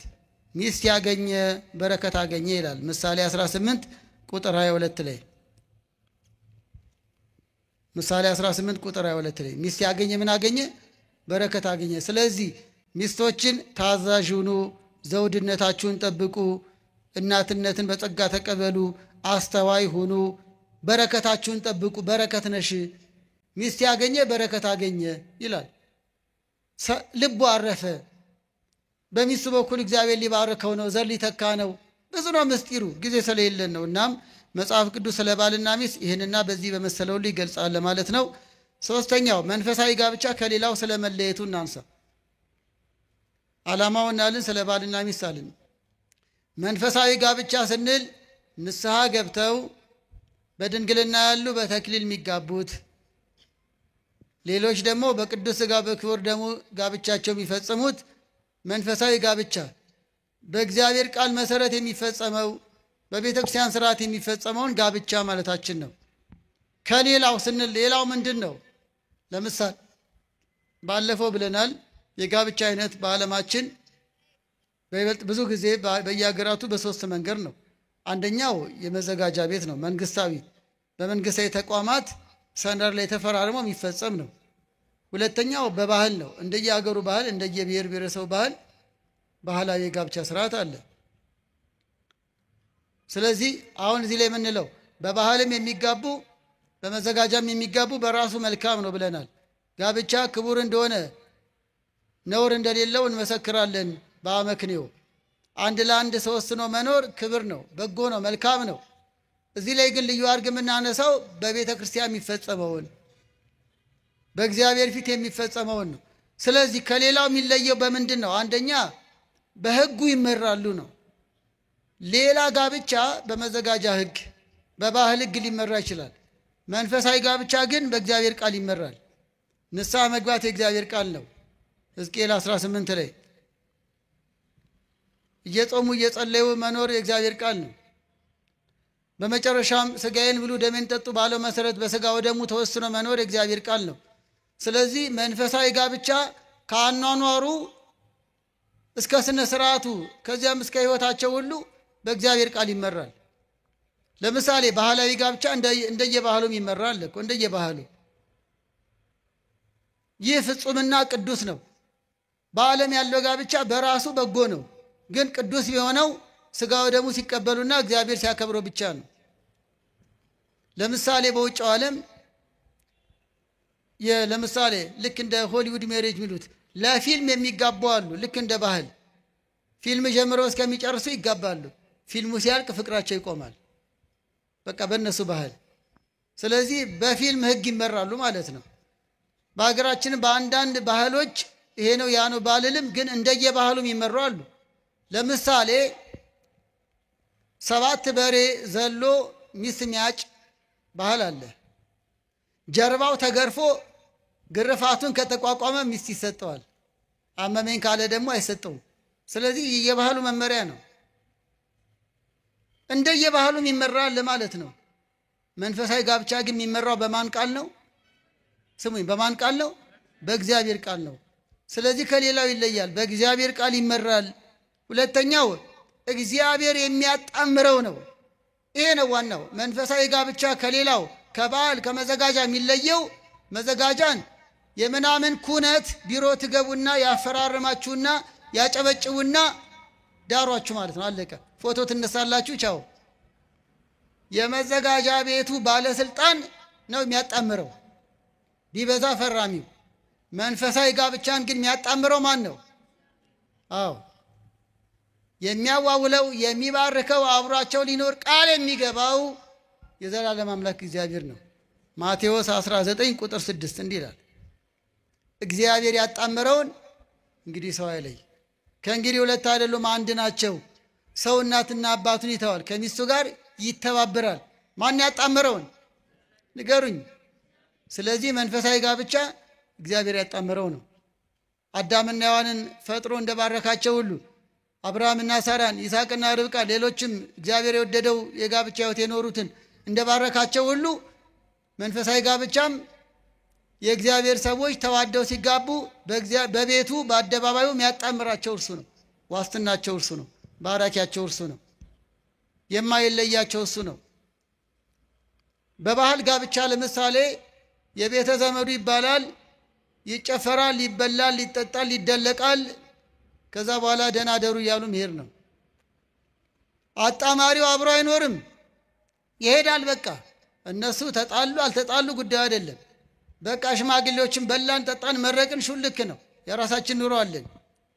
ሹልክ ብሎ ማሄድ፣ እሁድ ድሯቸው ሰኞ ማይቀር ማን ብቻ ነው? እግዚአብሔር። ጓዳቸውን የሚያይ ደሳሳ ቤትም ሆነ ቪላ ቤትም ሆነ ሕይወታቸውን አይቶ ኑሯቸው የሚባርክ ኃያል አምላክ ማን ነው? እግዚአብሔር። ስለዚህ እግዚአብሔር ያጣምረው ነው። በሌላ አገላለጽ መንፈሳዊ ጋብቻ ቅዱስ ነው። ጋብቻው ራሱ ሰዎቹ ቅዱሳን ናቸው ነን ልላቸው አይደለም፣ ብዙ በደለኞች ነን። ግን የትዳሩ ዓላማ ግን ቅዱስ ነው። ለምሳሌ ከሌላው ለመለየት አንድ ነገር ልንገራችሁ። በይበልጥም በሥጋው ደግሞ ጋብቻችሁን ያላደረጋችሁ በተስፋ ይህን ሐሳብ እንድትረዱ ነው። አሁን እንዲሁም እዚያ አሜሪካ ሀገር የገጠመኝ ልንገራችሁ። አንድ ስቴት ውስጥ ቤተ ክርስቲያን የሆነ ለየት ቤተ ክርስቲያን ሆነዋል የተገለገልንበት፣ ግን ለየት ያለ ነው አዳራሹ። እና ይሄ አዳራሽ ድሮ ምን ነበር አልኳቸው። ስፖርት ቤት ነበር አሉኝ። ድሮ ስፖርት ቤት ነበር፣ ይሄ ጂም የሚባል አለ አይደል? እና ሰዎቹ ያውቁታል። ይሄ ቤት ቤተ ክርስቲያን ከመሆኑ በፊት ስፖርት ሰርቼበታለሁ፣ ላቤን አፍሰሼበታለሁ። ስፖርት ቤት እያለ በጫማ ይገባል። አዎ፣ በኋላ ግን ቤተ ክርስቲያን ሆነ። ምዕመናኑ ገዙት፣ ሌላ ምርጫ ስለሌለ። ብፁዓን አባቶች መጡና በቅባ ሜሮን ባረኩት። የእግዚአብሔር ታቦት ገባ። ምን ሆነ? ስፖርት ቤቱ ምን ሆነ? ቤተ ክርስቲያን ሆነ። ታዲያ ከዛ በኋላ ጫማ ይደረጋል? አይደረግም። ከዛ በኋላ ስፖርት ይሰራል? አይሰራም። ይሰገዳል። ከዚያ በኋላ እዛ ውስጥ ምግብ ይበላል? አይበላም። የሚሰጠው ምንድን ነው? የክርስቶስ ስጋና ደም ብቻ። አሁን ምን ለማለት ነው? በቅባ ሜሮን ሳይባረክ በስጋው ደሙ ሳይፈተትበት በፊት ዝም ብሎ አዳራሽ ነበር። ስጋው ደሙ ሲፈተት በቅባ ሜሮን ሲከብር ግን ቅድስት ቤተ ክርስቲያን ተባለ። መቅደስ ሆነ። መቅደስ በሉ እስቲ። ትዳራችሁን መቅደስ አድርጉት እያልኩ ነው። የስፖርት ቤት ብቻ አታርጉት። ስጋው ደግሞ ያልተቀበሉበት እንዲሁ ዝም ብሎ ላብ ብቻ የሚፈስበት ከሆነ አዳራሽ ነው ትዳራችሁ ማለት ነው። ትዳራችሁን አዳራሽ፣ የገበያ ቤት ብቻ አታርጉት። በቅባ ሜሮን ከብራችሁ፣ በንስሐ ከብራችሁ በስጋው ደግሞ ስትወሰኑ ትንሿ ቤተ ክርስቲያን ትባላለች። ዮሐንስ አፈወርቅ። በስጋው ደግሞ የሚኖሩ ቤተሰቦች ትንሿ ቤተ ክርስቲያን። አንድ ነገር ልራሳውስ። ለምሳሌ ብዙ ጊዜ እናገረዋል። ሰው ሁሉ የማን ፍጥረት ነው? አግዙኝ። እሺ፣ ሰው ሁሉ ቅዱስ ነው? እኔ አይደለሁም፣ ግን የእግዚአብሔር ፍጥረት ነኝ። ሰው ሁሉ የእግዚአብሔር ፍጥረት ነው። ሰው ሁሉ ግን ቅዱስ አይደለም። ቅዱስ ለመሆን መስፈርት አለው አይደል? በቅድስና መኖር፣ በስጋው ደሙ መኖር፣ እስከ ሞት መጽናት እንደ ቅዱሳኑ በረከታቸው ይደርብን። አሁን ጋብቻ ሁሉ መልካም ነው። ጋብቻን ሁሉ እግዚአብሔር አይጠላም። ጋብቻ ሁሉ ግን ቅዱስ አይደለም። አሁን ገብቷችኋል? እሺ፣ በተራራ ለምሳሌ ተራራ ሁሉ ቅዱስ ነው እንዴ? ተራራ ሁሉ ግን የማን ፍጥረት ነው? የእግዚአብሔር። ዝቋላ እንሄዳለን፣ ግሸን ማርያም እንሄዳለን። ለምን? ቅዱሳን ገዳማት አድባራት ስለሆኑ። ዝቋላ ሄደን አፈሩን እንስመዋለን፣ እንታበሰዋለን። ግን የሆነ ዝም ብለ ውጫሌ ተራራ ሄደን አፈሩን እንታበሰዋለን እንዴ? ውጫሌ አሰላ ነው አይደል? ብዙ የሀገራችን ተራሮች አሉ፣ ደስ ይላል። ተራራ ሁሉ ቅዱስ ነው ወይ? ነው እንዴ? አሁን ብቻ ሐሳቡን ተረዱልኝ። ግን ተራራ ሁሉ የማን ፍጥረት ነው? የእግዚአብሔር ስራ ነው። ትዳር ሁሉ በጎ ነው እያልኳቸው፣ መልካም ነው። ትዳር ሁሉ ግን ቅዱስ አይደለም። ስለዚህ ቅዱስ የሚባለው ገዳማት አድባራት እንደሆኑ ሁሉ ጋብቻም ቅዱስ እግዚአብሔር የባረከው እግዚአብሔር የሚገኝበት የሚያሰኘው በስጋው ደሙ ሲከብር ነው። በጣም ብዙ አለ። እዛ ሀገርማ ይገርማቸዋል። ትልቅ የገበያ ማዕከል በቅርቡ ኪዳነ ምሕረት ቤተክርስቲያን ሊሆን ነው። በጣም ትልቅ ገበያ ማዕከል ቨርጂኒያ ውስጥ እንዴት ብርቱ ምዕመናን እንዳሉ እግዚአብሔር ያበርታቸው። ወደ 14 ሚሊዮን ብር የገዙት ነው። አሁን አንድ ነገር ልበላቸው፣ ቤተ ክርስቲያን ከመሆኑ በፊት ገበያ ነበር። አሁን በቅባ ሜሮን ሲከብር ግን ምንድን ነው? ቤተ ክርስቲያን ነው፣ የመንፈሳዊ ገበያ ነው። ይሄ ነው። አዳራሾች፣ ቦታዎች ስጋው ደሙ ሲፈተትባቸው ቤተ መቅደስ ይሆናሉ። ትዳርም እንዲሁ ነው። ጠጅ እየጠጡ ውስኪ እየጠጡ ብቻ አይደለም የሚባረከው፣ ጠበል እየጠጡ ስጋው ደሙ እየተቀበሉ ሲኖሩ ቤቱ ይባረካል። እና መንፈሳዊ ጋብቻ እግዚአብሔር ያጣመረው ነው። ሌላው መንፈሳዊ ጋብቻ እግዚአብሔር የሚገኝበት ነው። ይሄንን ሐሳብ ለማጽናት ነው። እግዚአብሔር የሚገኝበት ነው። ቃል ገብቷላ። የማያደርገውን አይናገርም፣ የተናገረውን አያስቀርም። ክብር ይግባውና ለምን ይመስላችኋል? መንፈሳዊ ባለትዳሮች ጋብቻቸውን የሚያጽኑት በምንድን ነው? በቅዱስ ስጋውና በክቡር ደሙ። ቅዱስ ስጋውና ክቡር ደሙ የተቀበለ ደግሞ ከእርሱ ጋር ማን ይኖራል? እግዚአብሔር ይኖር። በቃ በዛ ህይወት እግዚአብሔር አለ። እኖራለሁ አለ ዮሐንስ 6 ቁጥር 53 እኖራለሁ አለ እኮ። ክብር ይግባውና ከኔ ጋር ይኖራል አለ የቆረበውን። ስለዚህ በትክክል መንፈሳዊ ጋብቻ እግዚአብሔር የሚገኝበት ነው። ሽማግሌ የሚድር የጨፈረው ገንዘብ የሰጠው ሁሉ ሰጥቶ ዞር እንደሚል አይደለም። እርሱ በችግራቸው ከነሱ ጋር ነው፣ በደስታቸው ከነሱ ጋር ነው፣ በህመማቸው ከነሱ ጋር ነው። ዛሬ እመቤታችን ነች። እርሷን የሚያነሳ አንድ ነገር ላስታውሳችሁ። ክብር ይግባት። እስቲ በድጋሚ አመስግነዋት። ትዳራችንን ሁሉ ድንግል ማርያም ትባርክልን። ለስም አጠራሯ ክብር ይግባት። ይኸውላችሁ በዮሐንስ ወንጌል ምዕራፍ 2 በጣም የምትወዱትና ሁሉ የሚጠቀስልን ጥቅስ ቃና ዘገሊላ አስታወሳችሁ? አዎ የቃናው እመቤት ቃና ዘገሊላ ሰርግ ቤት አይደል? ስለ ጋብቻ አይደል ትምህርቱ? እሷንማ እሷ የሌለችበት እንዴት ይሆናል? እናም ይኸውላችሁ ዶኪማስ ብልህ ነው፣ እመቤታችንን ጠርቷል። እርሷ ደግሞ ልጇ ፈጣሪ መድኃኒዓለም ክርስቶስ ልጇን ይዛ ሄዳለች። ልጇ ደግሞ መምህር ነው። ደቀ መዛሙርቱን ይዘው ተገኝቷል። በሰርጉ ቤት የተጠራው ክርስቶስ ተገኝቷል። የተጠራችው እናቱ ተገኝታለች። መንፈሳዊ ትዳር ማለት እግዚአብሔር የተጠራበት ነው። በስጋው ደሙ ከእርሷ የነሳውን ስጋና ደም ነውና ድንግል ማርያም በበረከት አለች ማለት ነው። በዚያ ቤት በእነሱ ቃል ኪዳን ነውና የሚበረን ቅዱሳን ሐዋርያት፣ ጻድቃን፣ ሰማዕታት በረከታቸው አለ ማለት ነው። በክርስቲያን ቤት የወይን ጠጅ አለቀ። የጓዳን ችግር የምታውቅ ድንግል ማርያም ልጄ ሆይ ወይን እኮ የላቸውም አለች። ጊዜው ሲደርስ ይሁዳ ከወጣበት ሲገባ ያው ምስጢሩ በየጊዜው የምትማሩት ነው። እሱ ላይ አላቆያችሁም። እመቤታችን የሚላችሁን አድርጎ አለች።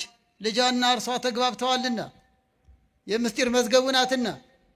ጊዜው ሲደርስ ውሃው ሙሉ አላቸው። ውሃው ወደ ወይን ጠጅ ተለወጠ። የጓዳቸው ችግር ተወገደ። ደስታቸው ቀጠለ። እግዚአብሔር የተመሰገነ ይሁን። እዚህ ጋር ለምን አነሳሁት? በመንፈሳዊ ጋብቻ መድኃኒዓለም ክርስቶስ አለ። ለምን? ስጋና ደሙ ተቀብለዋልና። ድንግል ማርያም አለች። ከእርሷ የነሳውን ስጋና ደም ነው የተቀበሉት።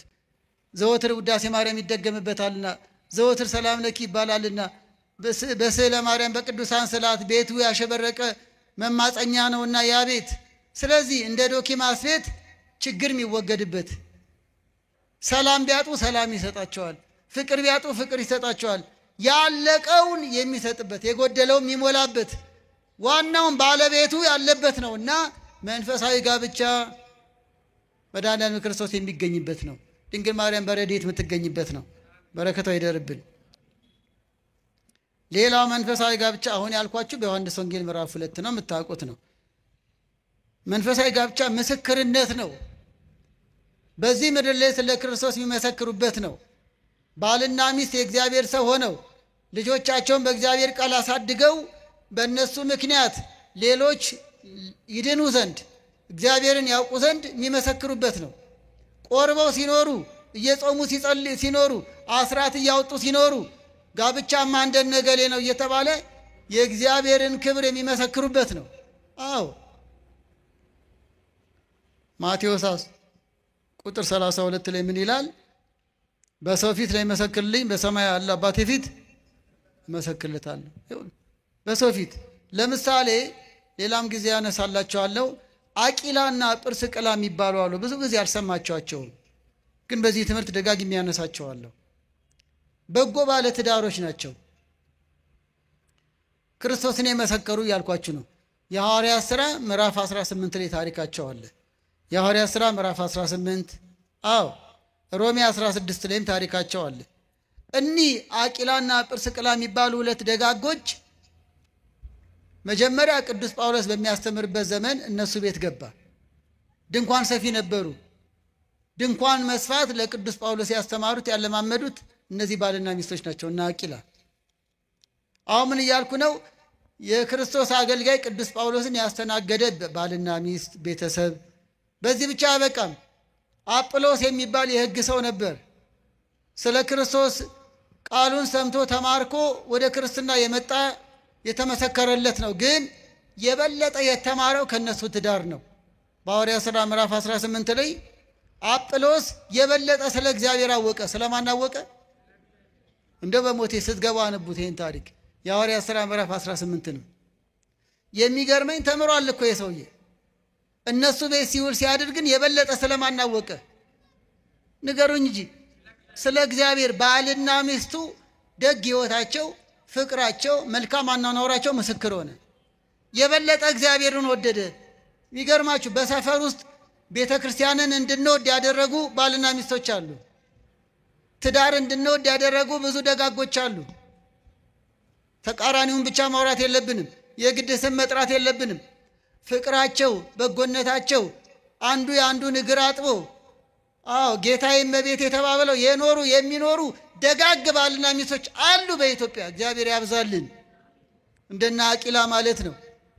ቤተ ክርስቲያን በቃ በእነሱ ሕይወት ውስጥ ቤተ ክርስቲያን የምታዩበት፣ በእነሱ ቤተሰብ ውስጥ ቤተ ክርስቲያን የተዋህዶን ማንነት የምታዩበት፣ ሕይወትማ እንዲህ ነው ትዳርማ እንዲህ ነው የምትሉበት አሉ ዛሬም። እግዚአብሔር ይባርካቸው። አሁንም እንደው ተቃራኒውን ብቻ እንዳናበዛባችሁ ብዙ ደጋጎች አሉ። ሕይወታችሁም ይመሰክር ብዙዎች አላችሁ። ብዙ ደግ ባሎች አሉ። ብዙ ደግ ሚስቶች አሉ። ብዙ ቅኖች አሉ። ብዙ መልካሞች አሉ። ለልጆቻቸው አይደለም ለጎረቤት ለሰፈር የሚተርፉ የኔ ልጅ እንደሚበላ ሁሉ ሌላውም ይብላ ብለው ደጎች። የኔ ቤት ሙሉ እንደሆነ ሁሉ የሌላ ሰውን ቤት የምስኪኑ ቤት አይጉደል የሚሉ ደግ ባልና ሚስቶች ዛሬም አሉ። አሁን እያልኩ ነው የሕይወታቸው ምስክርነት አጵሎስን ማረከው።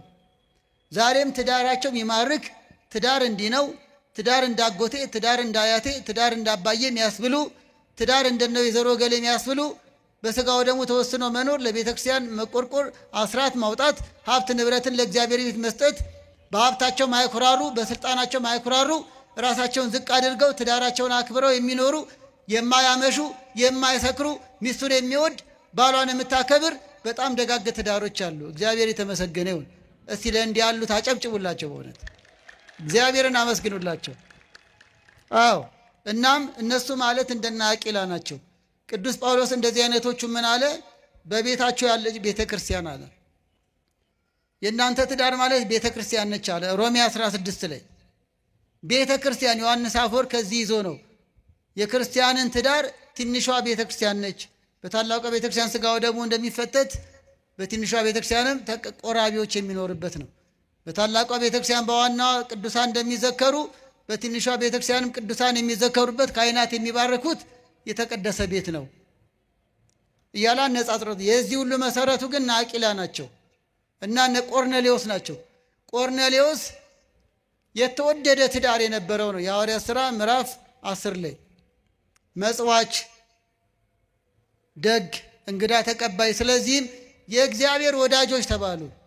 ተቃራኒዎች እኮ አሉ። ለምሳሌ ፍቅር፣ እውነት፣ ግልጽነት የሌለበት ትዳር እንደነ ሐናንያና ሰጲራ።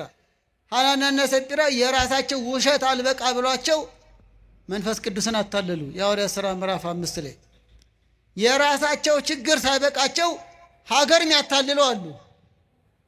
ባልና ሚስት ተማክረው ሴራ የሚሰሩ አሉ። የተበላሸ መድኃኒት የሚሸጡ አሉ። በርበሬና ሸክላ ቀላቅለው እነሱ ተስማምተው ባልና ሚስቱ ለህዝቡም ይሸጣሉ። ሙዝና ቅቤ ቀላቅለው ባልና ሚስት ተማክረው ለገንዘብ ብለው ለሰው መርዝ የሚሸጣሉ። መንፈስ ቅዱስን ያታለሉት እነዚህ ውሸታም ባልና ሚስቶች ሐናንያና ሰጲራ መጨረሻ ላይ ተቀሰፉ። እግዚአብሔር ከመከራ ይጠብቀን።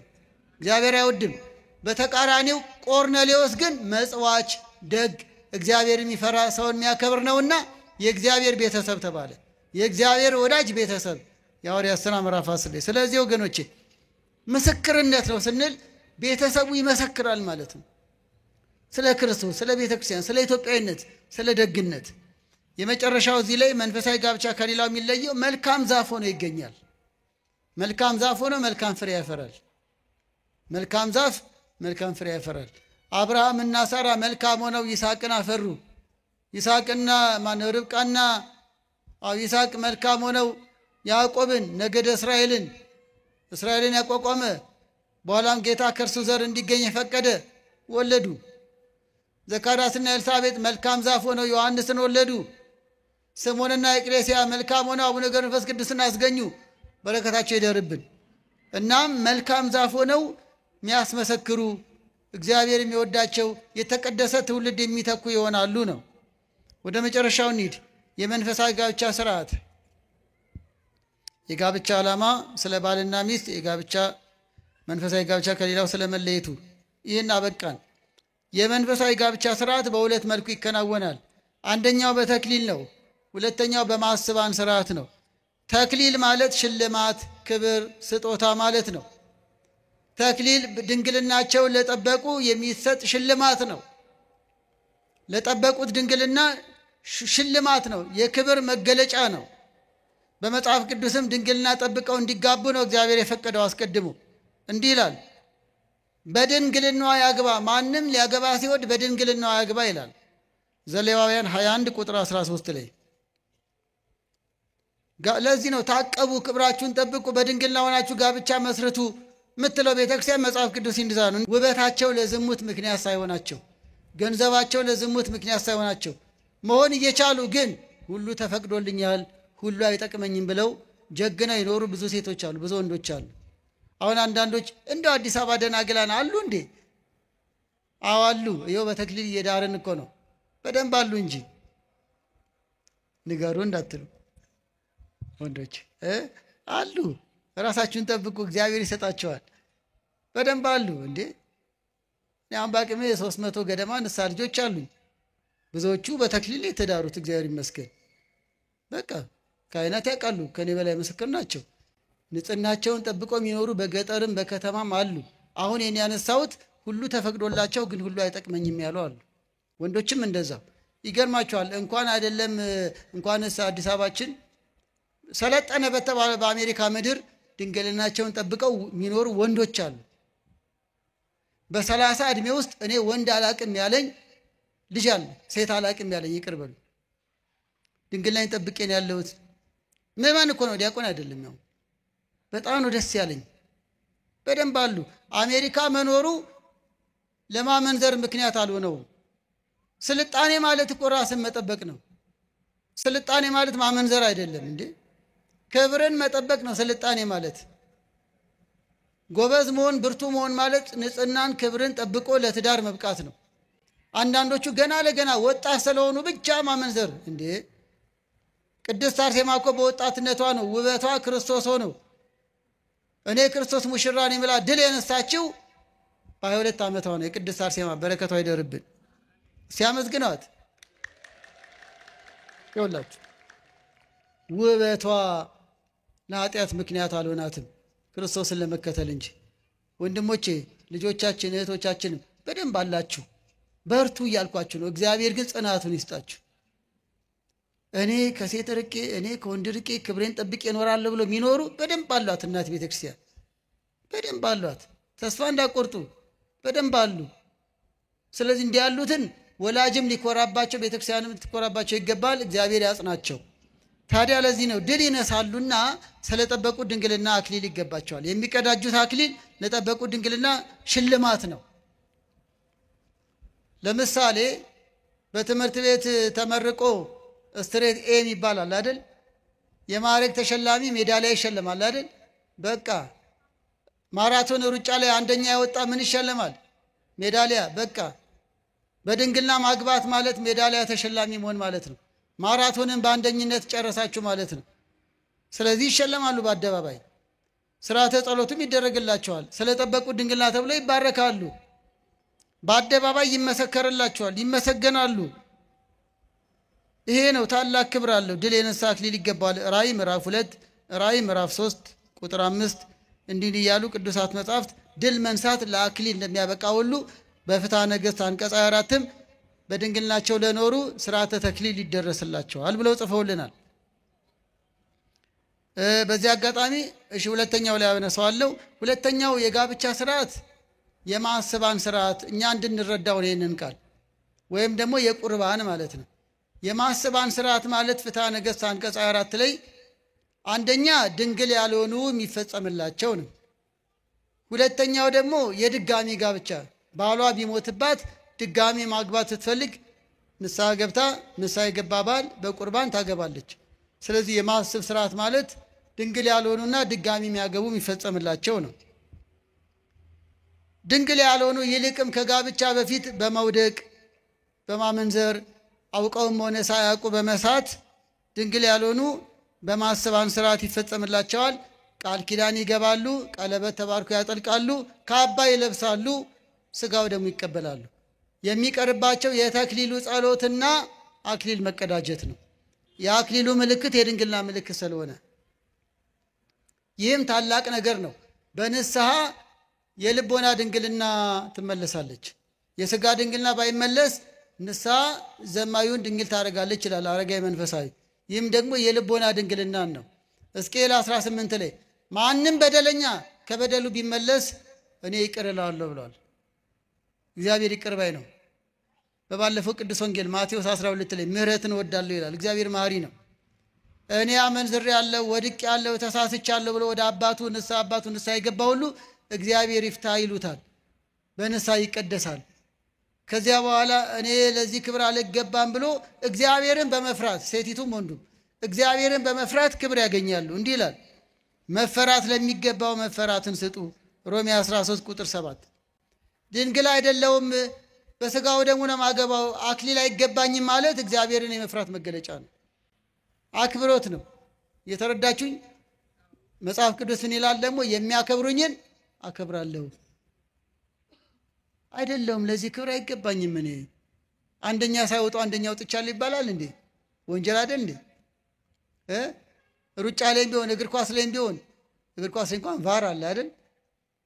ያልገባውን አግብቻለሁ ቢል ማን ያምነዋል? ስለዚህ መለያ ብዙ ነገር አለ። አሁንም ታዲያ ዝም ብሎ መለያ የለም ተብሎ እግዚአብሔር አይለይም እግዚአብሔር አያውቅም ተብሎ እንደ ልቤ ድንግል ሳይሆኑ ድንግል ነኝ እንዴ?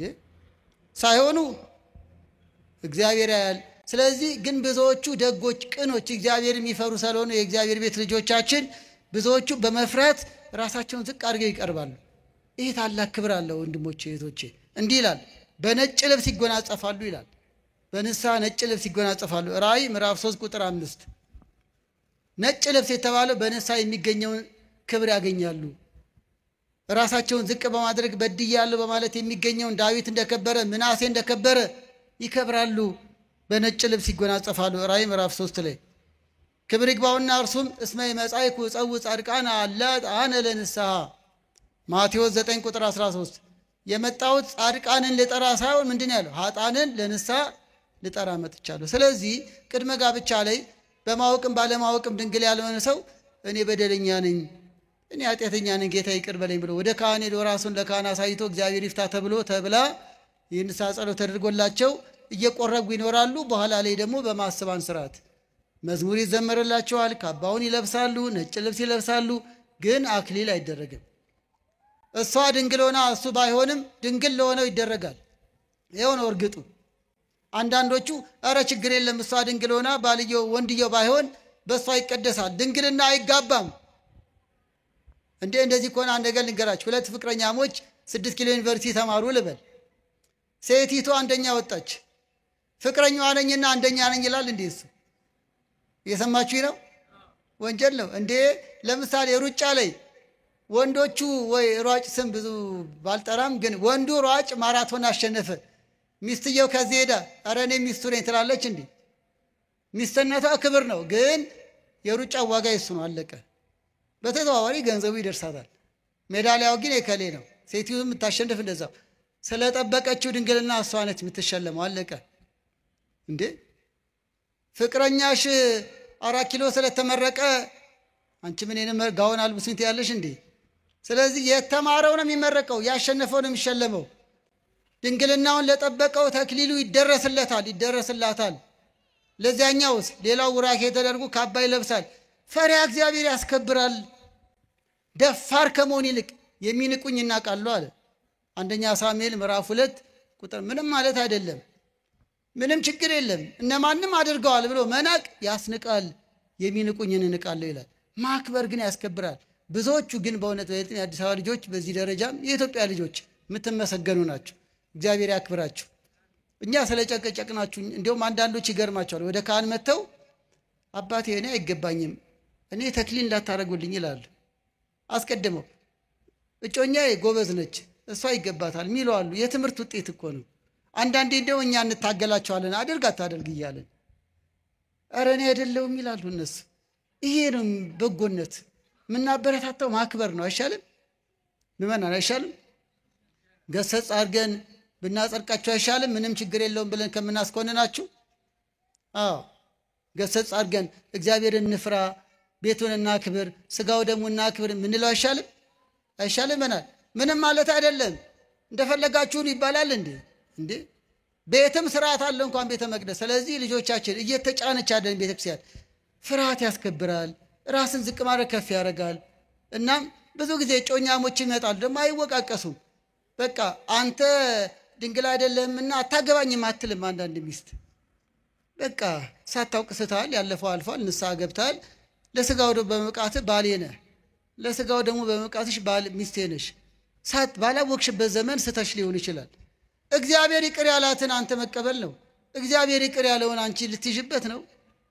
ስለዚህ በቅንነት ነው፣ አስቀድሞ መጠንቀቅ ነው። ብዙ ጊዜ እንደምንለው ቢቻል አሁን ራሳችሁን የምትጠብቁ ልጆች በርቱ፣ ጸልዩ፣ ስገዱ፣ ካህን አማክሩ። ይቻላል፣ ታቅቦ መኖር ይቻላል። ለስህተት ከሚዳርግ ነገር ተቆጠቡ። ከፊልሙ፣ ከዘፈኑ፣ ከመዳራቱ፣ ከዳንኪራው ተቆጠቡ። ራሳችሁን ግዙ። በጸሎት በርቱ፣ በስግደት በርቱ። እግዚአብሔር ያስችላል፣ በእውነት ያስችላል። ከዛ በአደባባይ በተክሊል ትዳራላችሁ። በማወቅ ባለማወቅ እንደ እግዚአብሔርን ድምፅ ባለመስማት ስታችሁ ከሆነ ደግሞ ንስሐ ግቡ። በቃ ንስሐ ግቡ። እውነታውን ያዙና ግን በቁርባን አግቡ። የመጨረሻው ማህተቡ እኮ ስጋው ደሙ ነው። ማረጋገጫው እኮ ስጋው ደሙ ነው። ከእግዚአብሔር ጋር ለመኖር ለጋብቻው መቀደስ የመጨረሻው ማረጋገጫ ስጋው ደሙ ነው። ስለዚህ በተክሊልም ይጋቡ ማረጋገጫው ስጋው ደሙ ነው። ድንግል ያልሆኑም በካባ በቁርባን ሲጋቡም ዝማሬ ሁሉ ነገር ቡራኬው ተከናውኖላቸው አስቀድሰው ይቆርባሉ። እናም ጸጸቱ ራሱ ለመዳን የሚያበቃ ነው። አንድ ሰው እኔ በድያለሁ ለዚህ አልበቃም ማለቱ እንዲህ ይላል ቅዱስ ጳውሎስ፣ ወደ መዳን የሚያደርስ ጸጸት ነው ይላል። ለመዳን የሚያበቃ ጸጸት ነው ይሄ። ድፍረት ያስኮንናል። ለመዳን የሚያበቃ ራስን ዝቅ ማድረግ ግን እንዲህ አይነቱ ንስሐ ግን ለመዳን ያደርሳል ይላል። ሁለተኛ ቆሮንቶስ ምዕራፍ 7 ቁጥር 10። እንግዲህ ማጠቃለያችን የተወደዳችሁ እግዚአብሔር ሰዎች ዛሬ የጋብቻ ምንነት ላይ ያተኮርነው ዓላማውን አይተናል። ባልና ሚስትን መጽሐፍ ቅዱስም እንዴት እንደሚገልጻቸው አይተናል። መንፈሳዊ ጋብቻ ከሌላው ስለመለየቱ እና መንፈሳዊ ስርዓት በተክሊልና በማስተባን ስርዓት ይከናወናል። ማጠቃለያው ምንድነው? መንፈሳዊ ጋብቻን እናበረታታ ነው። በይበልጥ ከወላጆች ሊጀምር ልጆቻችን ክብራቸውን ጠብቀው እድሜያቸው ሲደርስ ንስሐ አባት ይዘው ሰንበት ትምህርት ተምረው በመንፈሳዊ ማህበራት ተሳትፈው አግዘናቸው ልክ ለዘመናዊ ትምህርት እንደምናግዝ ሁሉ ቃለ እግዚአብሔር እየተማሩ አድገው በአደባባይ በተክሊል እንዲጋቡ ይሄንን እንደግፍ፣ ይሄንን አበረታታ። አንዳንድ ወላጅ ልጅ በቁርባን ነው ማገባው ይላል፣ ወላጅ ደግሞ ሌላ ገን ቁረቡ ይላል። ለልጆቻቸው የተክሊል ጋብቻ እንቅፋት የሆኑ ወላጆች አሉ። እንዴ ልጅ እንቁረብ ሲል አይደለም ዲጄ ካልዘፈነ የቤተ ዘመዱ ካልተባለማ እንዴት ተደርጎ ይላሉ። ልጆች እንቁረብ ይዘመር፣ ወላጅ ይዘፈን፣ ተቃራኒ ይሆናል። አንዳንዴ ባለማወቅ ነው፣ ልንፈርድ አይደለም፣ ባለማወቅ ነው። እንዲህ ያለ ሲገጥም ታገሱ፣ በመምህራን እንዲመከሩ አድርጉ። ያቅማችሁን አትጣሉ፣ ከወላጅ እንዳትጣሉ ተስማሙ፣ በፍቅር ያዟቸው። ግን ወላጆች ሆንን ግን እናስበት። ልጆች እንጽደቅ ሲሉ እኛ ዝፈኑ እንዴት ይሆናል? የበለጠ መኩራራት ሲገባን ልጄ በተክሊል ታገባ ነው፣ ልጄ በቁርባን ሊያገባ ነው ብለን መኩራት ሲገባን የሚያዋርደው ጫት ቃሚ ሲሆን ሰካራም ስትሆን ነው እንጂ የሚያዋርደው ጠበል ጠጭና ቆራቢ ልጅ አግኝተን እግዚአብሔር ይመስገን ማለት ሲገባን። ስለዚህ ማደፋፈር ማበረታታት ያለብን እንዲሁም መንፈሳዊ ጋብቻን ነው። አንድ ተረት ልንገራችሁ ማጠቃላይ። አንዱ ሚስት ሊያጭ ሄደ። ቀን ተነጋግረዋል፣ ሊጠልፍ ነው እንጂ ማታ በመስኮት እመጣለሁ፣ መስኮቱን ገርበብ አድርጊው፣ አባትሽም እንዳይሰማ ማንም ሰው እንዳይሰማ ተባብለዋል። አጅሪት ለመጠለፍ ተዘጋጅታ መስኮቱን ገርበብ አድርጋ ትጠብቃለች። ማንን? ጠላፊውን ነው እንጂ ታውቁታላችሁ እንዴ? እሺ። እና ይገርማቸዋል። አሁን ልክ መስኮቷ ጋር ምን አገኘ? መሰላል አገኘ። እንዲሁም ከፍ ብሎ የሚወጣበት አሰናድታን የተኛቸው አጅሪት በመሰላል ከፍ ከፍ ከፍ እያለ ወጣና መስኮቷን ተዘጋጂ አላት። አሁን በጣም የሚገርማችሁ አባትሽ እንዳይሰማ ይላል እሱ መጀመሪያ። እሷም ደግሞ አባቴ ሰማ ማለት እዚሁ ቆራረጠን ማለት ነው፣ ጉድፈላ ትላለች። አደራህን። በኋላ ላይ በመሃል ዞር ሲል ታች የሆነ ሰው ቆሟል። በኋላ ምን አላት? አታስቢ አባትሽ መሰላሉን ደግፈውልኛል።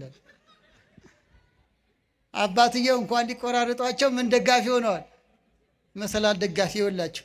የዘፈን ጋብቻ ደጋፊ ብዛቱ የቁርባን የቤተ ክርስቲያን የተክሊል ጋብቻን ተቃራኒ የሚሆን ወገን አለ። ለሰብ ጸሩ ሰባ ቤቱ ይላል አንዳንዴ። አዎ ለሰብ የገዛ ቤተሰቦቹ ጠላት ይሆኑታል። እግዚአብሔር ይጠብቃችሁ። እንዲህ ስለሆነ ግን ከእናት ከአባት ተጣሉ እያልን አይደለም፣ በጥበብ ነው። ካህን ይዛችሁ ሽማግሌ ይዛችሁ በማማከር እንጂ የራስሽ ጉዳይ አይባልም። በክርስትናው አስማሙ፣ አግባቡ። ባይረዱ ነው ወይ አሁን የመጣ መስሏቸው ነው። በነገራችን ላይ የተክሊል ጋብቻ የቁርባን ጋብቻ አሁን የመጣ የሚመስላቸው አንዳንድ ምስኪኖች አሉ። ቁርባን አሁን ነው እንደ የመጣው እንዴ? 2017 ዓመት ይኸው 18 ዓመት በሀገራችን ለምሳሌ እኔ አንድ አውደ ርዕይ የተካፍያለሁ የዛሬ 6 ዓመት መጋቢ ያውቁታል። ሩፋኤል ቤተክርስቲያን እኔም ቤተሰቡን አውቃለሁ። በ1902 ዓመተ ምህረት የተክሊል ጋብቻ ተደርጓል። አሰባችሁት? በ1902 ማን ነው ተክሊል ጋብቻ የዳረው? ብላቴን ጌታሩ የሚባሉ ታላቁ ሊቅ፣ የኢትዮጵያ የውጭ ጉዳይ ሚኒስቴር የብዙ ነገር ዳኛ፣ ከንቲባ፣ ብዙ ነገር የነበሩ ልጆቻቸውን በተክሊል ድረዋል። በተክሊል በመዝሙር በ1902 ዓመተ ምህረት ፎቶግራፉ በእኛ በሩፋኤል ቤተክርስቲያን አውደ ሰንበት ትምህርት ቤት ውስጥ አለ። ቤተሰቡን የሰጠን አንድ ነገር ልላችሁ ነው። አንድ ቤተሰብ ጋር ሄደን ይሄ ተክሊል ምናምን የምትሉት እኮ ማህበረ ቅዱሳን ያመጣው ይሉናል። ሰንበት ተማሪዎች እኮ ናቸው አሁን ያመጣችሁብን፣ እንዲህ የሚባል እኮ በእኛ ዘመን የለም ይላሉ አንዳንድ ሽማግሌዎች። ኧረ አለ፣ ተክሊልማ አለ። ያውም ብላቴን ጌታሪ ማስታወሻቸው ላይ ምን ብለው ጽፈዋል?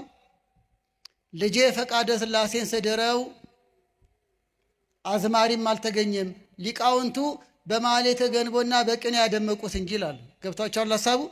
በ1902 እኚህ ባለጸጋ ባለስልጣን ብላቴን ጌታሪ ያለ ዘፈን ነው በተክሊል ልጃቸውን የዳሩት፣ ያለ አዝማሪ በቅኔና በመንፈሳዊ አገልግሎት በማኅሌተ ገንቦ እያሉ ገልጸውታል። እኔ ምስክር ነኝ። የቤተሰቡ ውስጥ ያኔ አልነበርኩም፣ የቤተሰቡን ታሪክ ስለማቅረብ በቅርበት። ይሄን ለምን መሰላችሁ ምለው አሁን የመጣ አይደለም እንዴ? ቀድሞም የነበረ ነው። በነዘርዓ ያዕቆብ ከዚያም በፊት በስጋ ወደሙ ጋብቻቸውን እየፈጸሙ በቅዱስ ጋብቻ እየፈጸሙ ስለመኖራቸው የቀድሞ ዘውድ፣ አክሊል፣ ልብሰ ተክህኖ፣ የነገስታቱ አልባሳት፣ የሙሽሮች አልባሳት ሁሉ በቤተክርስቲያን ታሪክ ማሳያ ነው። አሁን የመጣ አይደለም። ቢመጣስ ደግሞ የተቀደሰ ስራ ከሆነ እንደግፋለን እንጂ እንንቃለን እንዴ? እናም በዝማሬ ማግባት፣ በተክሊል ማግባት፣ በስጋ ወደሙ ተወስኖ መኖር መድኃኔዓለም ክርስቶስ በቅዱስ ቃሉ መሰረት ቀድሞ በሐዋርያት ቀኖናም የታዘዘ ነው። ጋብቻ በስጋ ወደሙ እንዲሆን በዲድስቅልያም የታዘዘ ነው። ጊዜ ስለሌለን ነው ብዙ ማስረጃው ማላበዛ ወገኖቼ። ማጠቃላይ መንፈሳዊ ጋብቻን እናበረታታ ነው። አክብረን እንኑር ነው። በዚያ በጋብቻ ላይ የምንኖር ደግሞ ንስሐ እየገባን በአጽዋማት ንስሐ እየገባን መምህረ ንስሐ እያማከርን ሥጋው ደግሞ የተቀበልን እንኑር። ባልና ሚስት ለየብቻ ትቁረቡ። ንስሐ አባት እያማከራችሁ አንድ ላይ ቁረቡ። እግዚአብሔር አንድ ያደረገውን ዓለም፣ ገንዘብ፣ ጊዜ ማጣት ሊለዩ አይገባም። አንድ የሚያደርገው የሚባረከው የሚቀድሰው ደግሞ ሥጋው ደሙን። ጋብቻችንን አክብር። በቁርባን ያላገባችሁ ደግሞ በትዳር ላይ የምትገኙ ቅድም እንዳልነው አዳራሽ፣ ሱቅ፣ ባዶ ተራራ የነበረውን ትዳር በሥጋው ደሙ አስባርኩት። ቆርባችሁ ኑሩ። በሚገባ ቤተክርስቲያን በሚገባ ካባ ልብሳ እግዚአብሔርን አመስግና ታቆርባቸዋለች። ወለው ከብደው ንስሐ ገብተው የሚቆርቡ ብዙ ወላጆች አሉ። መታደል ነው። በቃ ይሄን እናበረታታለን። አዎ ካርድ ላይ ሰጣችሁ ይችላል፣ እናንተም አትፈልጉትም። ሽማግሌ ላይ ፈርምላችሁ ይችላል። ድሮ ተጋብታችኋል፣ እንኳን ተጋባችሁ፣ እንኳን ወለዳችሁ። በመዘጋጃም አግቡ፣ በባህልም አግቡ። እግዚአብሔር ይመስገን። አሁን ቤተክርስቲያን የምትጠራችሁ ግን ንስሐ ገብታችሁ መምህረ ንስሐችሁን ከፊት አድርጋችሁ ሥጋው ደሙን መቀበል በቃ። ከዛ እንደ ቆርኔሌዎስ ቤት ይባረካል፣ እንደና አቂላ ቤት ይባረካል። የተቀደሰ ቤት ይሆናል። በሥጋው ደሙ ቤታችሁን ቅድም እንዳልነው ስፖርት ቤቱ ሲባረክ ቤተክርስቲያን ሆነ እንዳልኳችሁ ሁሉ አዳራሾች ሲባረኩ ቤተክርስቲያን ሆነ እንደሚባል ሁሉ ቤታችሁን በሥጋው ደሙ አስባርኩ። በሥጋው ደሙ ሕይወት ይዛችሁ ግቡ ነው። እግዚአብሔርን የሚፈራ ፍቃዱን የሚያደርግ ያንን እግዚአብሔር ይሰማዋል ይላል። ይሄ ነው በሥጋው ደሙ የተወሰነ ጋብቻ። እንዲህ ይላል እግዚአብሔርን የሚፈራ ይሄ ነው። በተክሊልም በማስባንም እንዲሁም ደግሞ በኋላ ላይ ለምትቆርቡም እግዚአብሔርን በመፍራት ቃሉን በማክበር እንዲህ አይነቱን እግዚአብሔር ይሰማዋል። ዮሐንስ 9 ቁጥር 31 እንቁረብ ባሌ ካለች ስማት። ስለ ቁርባን ግን ተማሩ። በዚህ አጋጣሚ በስሜት እንዳትቆርቡ፣ ሌላ ጊዜ እናነሳዋለን። እነከሌ ቆርበዋልና እኛም በቁርባን እንጋባ አይባልም። በአዋጅ በማህበር በግሩፕ አይደለም። ይሄ በየግል ሕይወት ነው፣ በመማር ነው፣ ራስን በመመርመር ራስን በማስመርመር ነው። እህቴ በቁርባን ነውና ያገባችው እኔም ሳምንት ልቁረብ አይባልም።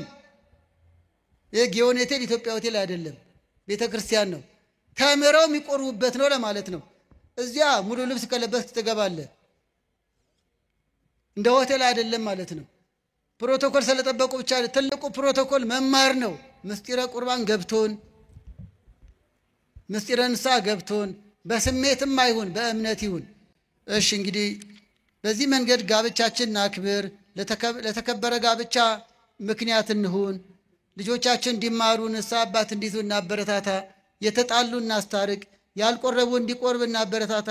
ተምረው ምስጢሩ ገብታቸው በሥጋው ደሙ ትዳር እንዲወሰን እናድርግ። ይህን ካደረግን ሀገር ትባረካለች። ሀገር የሚባረከው ትውልድ የሚባረከው ትዳር ሲባረክ ነው። ዘዳግም 28 እዚህ ላይ ያበቃለው። በቀጣይ የጋብቻ ፈተናዎች ምንድን ናቸው? አሁን እንዳመልሱ ምንድን ነው የጋብቻ ፈተና? ፈታኙስ ማን ነው? ምንድን ነው ጋብቻ ዝብርቅርቅ የሚያደርገው? ነጥለን እናይና ታዲያ ምን ይሻላል? መፍትሄውስ ግን ከመጽሐፍ ቅዱስ ነው። መፍትሄው ከመጽሐፍ ቅዱስ ነው። የጋብቻ ፈተናዎችና መፍትሄዎቻቸው በሚል በቀጣይ እንደ ማጠቃለያ አድርገን እናያለን። ጥያቄና ሐሳብ ካላችሁ ለመምህራን ስጡ። እዛ ውስጥ አካተን ከቻልን በቀጣይ እናጠቃልላለን። ስለነበረን ሰዓት አምላካችን ለእግዚአብሔር የተመሰገነ ይሁን። ይቆየን።